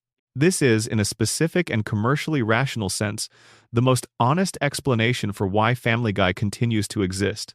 Not because its creator is passionate about continuing to make it, not because critics think it deserves to continue, not because the first-run audience is large enough to justify the investment in production costs, but because the complete commercial picture of the property's value makes continuation profitable regardless of first-run performance.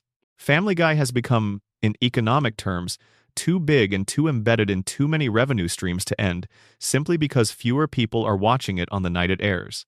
Understanding this is understanding something true about how American entertainment works in the current moment, about the ways in which the streaming economy and the global licensing economy have restructured the commercial logic of television production in ways that are largely invisible to viewers, but that fundamentally shape what gets made, what continues, and what ends.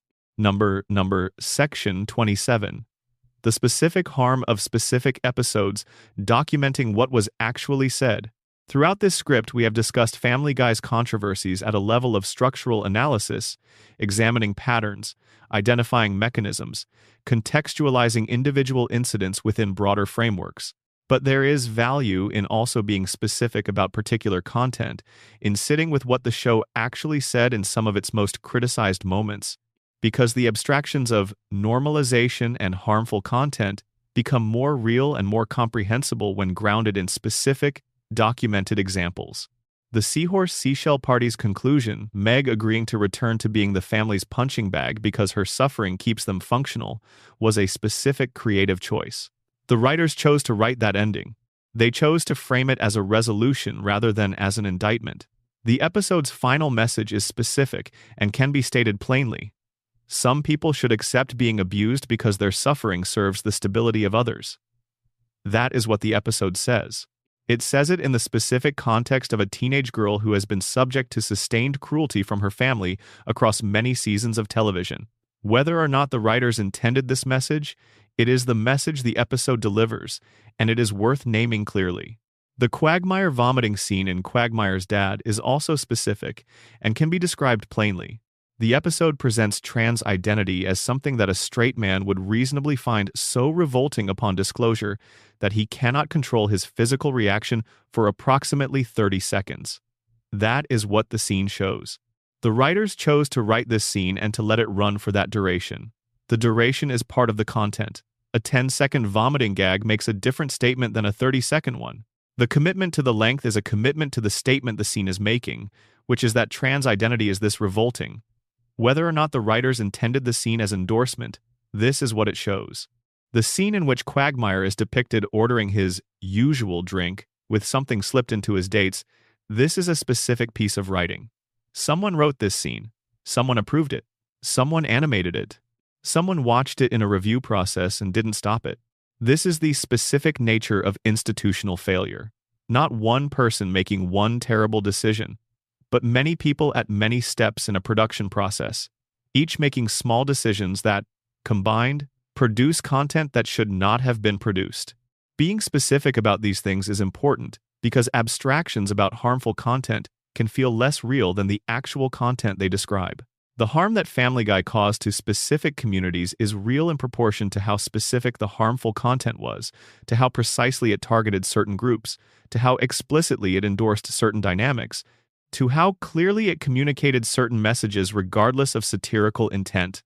Being specific is also important because specificity is the thing that separates honest criticism from reflexive dismissal. Critics of Family Guy who can point to specific scenes, specific episodes, specific creative choices and explain precisely what those choices communicate and why the communication is harmful. Those critics are making an argument that requires engagement. The defense that any objection to Family Guy's content represents oversensitivity or a failure to understand comedy does not hold up when the objection can point to a 30-second vomiting gag triggered specifically by trans identity, or to an episode that explicitly concludes that a teenager should accept abuse because her suffering stabilizes her family. Those are specific things that specific people chose to put on television. They deserve specific, honest engagement. Number. Closing remarks. The full picture. We have spent a long time with Family Guy's history of controversy tonight, and that time has been worth spending. The scandals we've covered are not footnotes to the show's history. They are, in a real and important sense, the show's history as central to what Family Guy has been and what it has meant as any particular episode or character arc or creative achievement. The permanently banned episode that no American network will air. The 4-year suppression of a satirical episode about Jewish stereotypes that turned out to be exactly what its creators said it was. The character whose comedic identity was built on predatory behavior and who generated more than a decade of formal, documented criticism that the show responded to with incremental adjustments rather than honest reckoning. The viral fabrication that made the show complicit in a terrorism conspiracy theory it had nothing to do with. The death and resurrection of a beloved character in the space of 3 weeks for commercial purposes.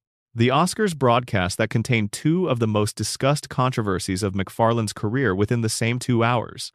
The 21-year casting arrangement that took a national crisis to change. The era of content that drove away viewers who had loved the show for a decade. The creator who would rather be somewhere else and cannot leave. All of this happened. All of it is documented. All of it tells you something true and specific about the show, about the institutions that produced and distributed it, and about the culture that watched it, debated it, complained about it, loved it, and kept watching even when it was at its worst. Family Guy is still being made. New episodes are scheduled through at least 2029. New controversies will come, the record will keep accumulating. What it will ultimately mean, how historians and critics and future audiences will weigh the brilliant early work against the maximum offense failures, the genuine creative ambition against the documented harms, the cultural contributions against the cultural costs, is a judgment that hasn't been fully made yet. These things take time. The full weight of a creative work is only visible after enough distance has accumulated to see the complete shape of it. What we can say from where we are is that Family Guy mattered. It mattered to the people who loved it, and to the people it hurt, and to the broader culture that has been arguing about it for 25 years. A show that doesn't matter doesn't generate this kind of history. A show that doesn't reach people, doesn't touch something real in the culture, doesn't get banned and sued and formally condemned and defended and celebrated and mourned. A show like that doesn't produce what we've been sitting with tonight. Family Guy produced this. For better and for worse and for everything in between. This is what the show generated when it engaged with the world it was living in. The history is complicated, and the record is mixed, and the full accounting hasn't been made yet.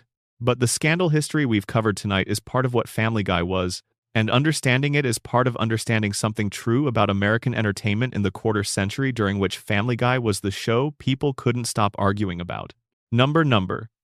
Supplemental section. The supporting cast and their own controversies.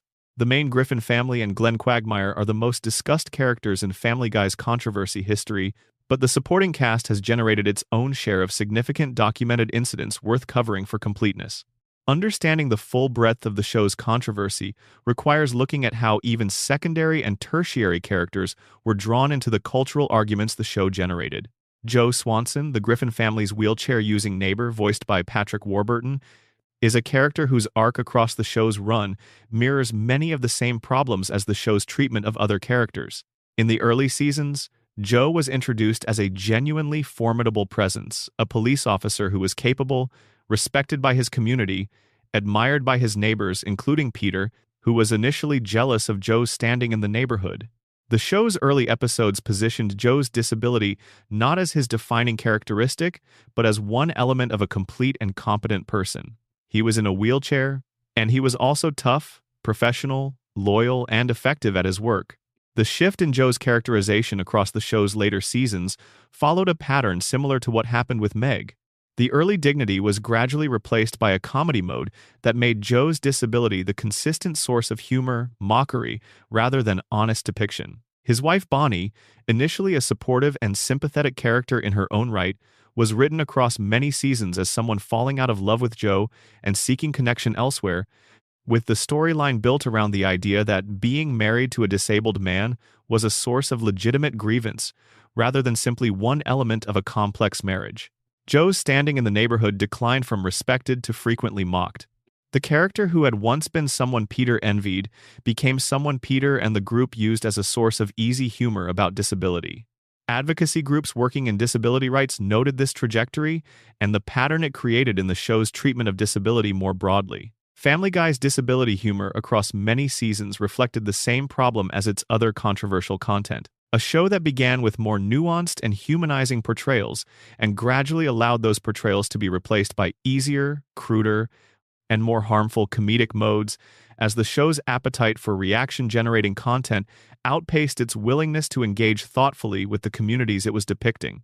Herbert the Pervert's continued presence across the show's entire run, as discussed earlier in this script, represents a specific kind of institutional persistence that is worth addressing directly in the context of the show's overall controversy history.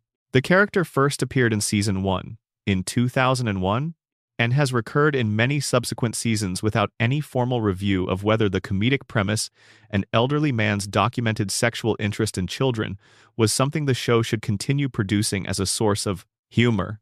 The contrast between the institutional attention paid to some of Family Guy's controversial content and the lack of attention paid to Herbert is a document of how inconsistently the show's production and distribution institutions apply their own standards. The character of Consuela, the Latina housekeeper also voiced for many years by Mike Henry, generated criticism that paralleled the criticism of Henry's Cleveland Brown performance. Consuela is a recurring character whose characterization draws heavily on accent-based humor and on a specific set of behavioral quirks. Her resistance to finishing domestic tasks, her tendency to redirect any instruction she receives that critics argued reduced a Latina character to a collection of ethnic caricature elements without any of the individuality or complexity that would make her a genuine character rather than a joke. Mike Henry voiced Consuela in addition to Cleveland Brown, which means that his 2020 resignation from the Cleveland role also raised questions about whether he should continue voicing Consuela. Questions that the show's production team addressed by having Henry continue in the paired Consuela role, a decision that itself generated some commentary. The character of Bonnie Swanson and the show's treatment of her across many seasons is worth noting as part of the show's broader pattern of female character treatment. Bonnie was introduced as a warm, supportive, pregnant neighbor who had been pregnant for an improbably long time, a recurring joke across the early seasons built on the sitcom convention of a character whose condition doesn't advance at the rate real time would suggest. When Bonnie finally gave birth, after years of the pregnancy joke, her character was given a different comedic function. She became a woman who openly resented her husband, who sought companionship with other men, and whose marriage was presented as a source of ongoing dissatisfaction. The show's treatment of Bonnie reflects the same downward trajectory that affected several of its female characters. Initial complexity, giving way to a simpler and less sympathetic comedic function as the seasons progressed. Brian Griffin's treatment of women across the show's later seasons deserves specific acknowledgement as part of the controversy history, because it connects to the broader Quagmire problem from a different angle. The early seasons portrayed Brian's romantic life with genuine complexity. He was a romantic who kept falling for the wrong people, who genuinely wanted to find love but whose own flaws kept getting in the way, and whose failures in romance were sympathetic because they reflected recognizable human patterns rather than deliberate cruelty. The later seasons transformed Brian's romantic life into something considerably less sympathetic. He became a shallow pursuer of physically attractive younger women who lost interest the moment something better came along. He was depicted manipulating women to achieve his goals. He became, in his treatment of women in his personal life, the kind of person that the earlier Brian would have identified and criticized as an object of contempt. The show's failure to interrogate this transformation, to make Brian's behavior the subject of the comedy's critical attention, rather than simply another element of his character, is part of the same pattern. Visible throughout the later seasons. Number supplemental section. 2. The economics of controversy. Why some scandals cost the show and others didn't? One of the most illuminating aspects of Family Guy's controversy history is the inconsistency in what happened after specific controversies, which ones produced commercial consequences for the show, and which ones appeared to pass through the institutional filters without leaving any visible commercial mark. Understanding this inconsistency is understanding something true about how American commercial media actually responds to criticism versus how its public statements suggest it responds. The partial terms of endearment ban produced the most permanent institutional consequence of any Family Guy controversy, an episode that has never aired on American television and that remains unavailable on the show's primary streaming platform. But this consequence was imposed not by audience reaction, not by advertiser response, not by regulatory action. It was imposed by the network itself, preemptively, before any audience had a chance to respond to the content. The show suffered a creative consequence, the loss of an episode's ability to reach its intended audience, not because the controversy produced commercial damage, but because the network predicted it would. The Quagmire controversies, by contrast, produced no comparable institutional consequence across many seasons of formal, documented advocacy criticism. The show continued to air, advertisers continued to support it, the network continued to renew it. The episodes that GLAAD and advocacy organizations formally criticized continued to air in syndication. The commercial structures that supported the show were not meaningfully affected by the advocacy criticism because the organizations doing the criticizing did not represent a commercially significant constituency in the specific way that anti-abortion organizations represented a commercially significant constituency for Fox. This difference between the content that got banned and the content that was formally criticized but remained available reveals the specific commercial logic of how American broadcast institutions actually manage controversy. They respond to organized commercial pressure from groups that have demonstrated an ability to affect advertising relationships and network business. They do not respond, in the same degree or with the same speed, to criticism from groups whose advocacy does not translate directly into commercial threat. The PTC's campaign against Family Guy, despite being the most sustained and most publicly visible formal opposition the show faced across its history, never produced the commercial consequences the organization was seeking. Advertisers occasionally pulled from the show in response to specific PTC campaigns, but the show always found replacement advertisers. The FCC complaints the PTC filed never resulted in fines against Fox for Family Guy content. The organization's record of formally naming Family Guy one of the worst shows on television more than 40 times produced cultural visibility for the show rather than commercial damage to it. The specific nature of the PTC's commercial pressure tactics and the specific resistance of the Family Guy audience and its advertisers to those tactics meant that the organization's sustained campaign was considerably more effective as inadvertent marketing for the show than as the accountability mechanism it was designed to be. Understanding Family Guy's controversy history through the lens of commercial economics, rather than through the lens of moral evaluation, produces a clearer picture of why specific controversies produced specific outcomes. The banned abortion episode, Fox made a rational commercial calculation that the backlash risk exceeded the creative value. The Quagmire content, no commercial calculation required adjustment because the commercial pressure from critics never exceeded the commercial cost of making changes. The Brian Griffin death. The commercial calculation was that a rating stunt would produce commercial benefit, which it did in the short term, and at a cost to audience trust in the long term. The Cleveland Brown recasting. The commercial cost of the existing arrangement finally exceeded the commercial cost of changing it, at the specific moment when the cultural environment made maintaining the arrangement commercially untenable. This is not a cynical analysis, it is simply an accurate one. Commercial institutions make commercial decisions, and the pattern of Family Guy's controversies and their outcomes is entirely consistent with commercial decision-making. Understanding this does not mean the moral dimensions of the controversies don't matter. They clearly do, to the people harmed by specific content and to the broader culture that has to live with what the show normalized or failed to normalize. But understanding the commercial logic helps explain why some of those moral dimensions produced institutional consequences and others did not, and why the institutional consequences that did occur happened when they happened rather than earlier. Number. Supplemental Section 3. The cultural moment of each controversy. Why timing matters.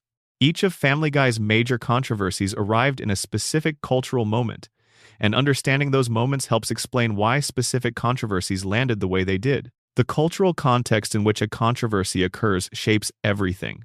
Who is paying attention? What frameworks are available for interpreting what happened? What institutional pressures are active? And what consequences are possible? The When You Wish Upon a Weinstein suppression happened in the summer of 2000, at a cultural moment when American television was in a particular kind of transition. The post-Seinfeld, post-Friends landscape of network comedy was consolidating around familiar formats.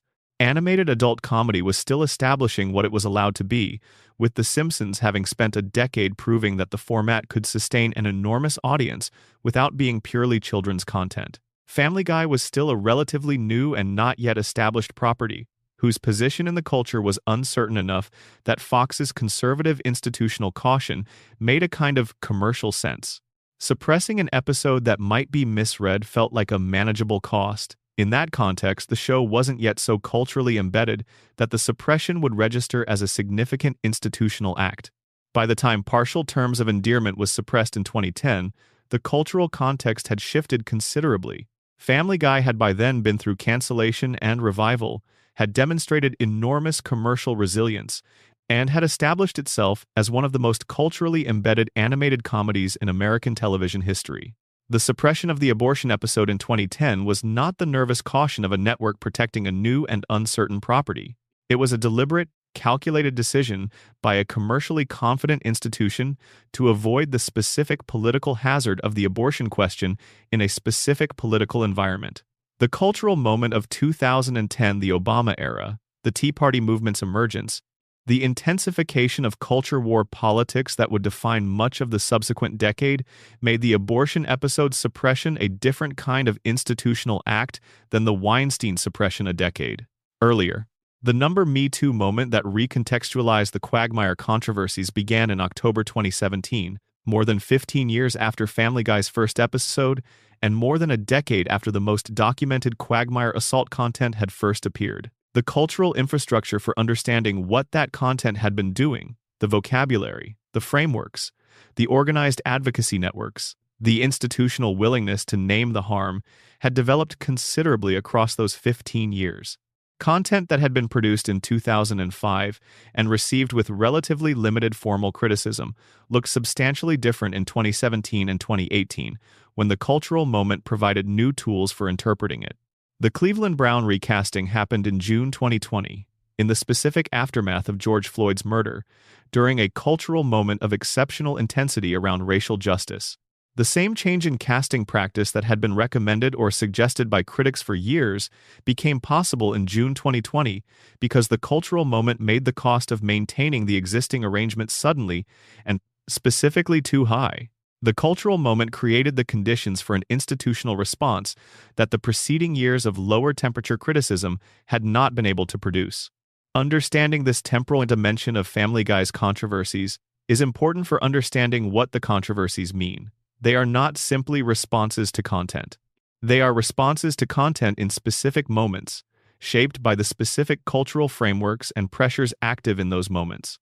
The same content produced at a different time would have generated a different controversy or no controversy at all, which is not a relativist claim that harm depends entirely on context, but an accurate observation that the institutional and cultural capacity to name harm and demand accountability for it develops unevenly across time.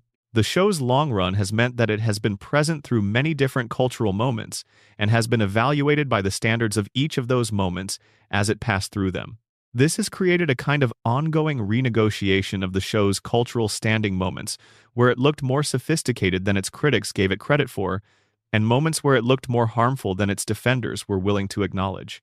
The full arc of those renegotiations is part of what makes Family Guy's controversy history genuinely interesting rather than simply exhausting. What remains constant across all of the cultural moments the show has passed through is the fundamental question of what the show was trying to do with the discomfort it generated. At its best, the discomfort served something. It opened a conversation, challenged an assumption, made visible something that the comfortable middle preferred not to see. At its worst, the discomfort was its own justification, the show generating unease because unease generated reaction, without asking what the reaction was supposed to accomplish or who it was supposed to serve. Family Guy has been both of those things across its 25 years, often in the same season, sometimes in the same episode. The show that produced Brian and Stewie, honest, quiet, genuinely moving, and the show that produced the Maximum Offense era's worst content are the same show. The same people, the same institution, the same cultural position.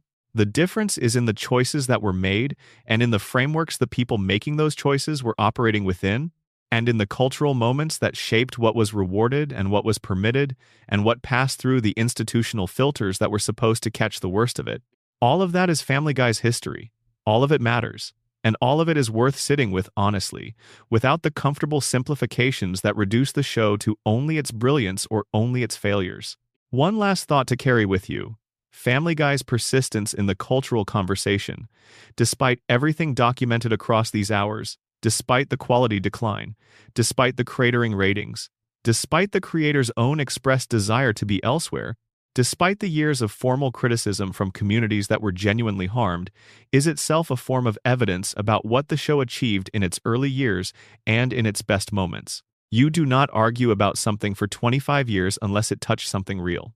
You do not file petitions and launch hashtag campaigns and write academic analyses and produce documentary-length video essays about something that didn't matter. The passion of Family Guy's defenders and the passion of its critics are both expressions of the same fundamental fact, that the show connected with something in the culture that was worth connecting with. That the connection was sometimes made carelessly, sometimes harmfully, sometimes in ways the people making the show clearly should have handled differently. All of that is true, and all of that matters. But the connection itself was real. The story taken whole is a richer and more human document than any simple verdict of good show or bad show could capture. The full picture is the honest one. And if you've stayed with it to the end, I genuinely hope it was worth your time. Drop a comment and tell me where you're watching from and what time it is there. Subscribe if you haven't already. Good night.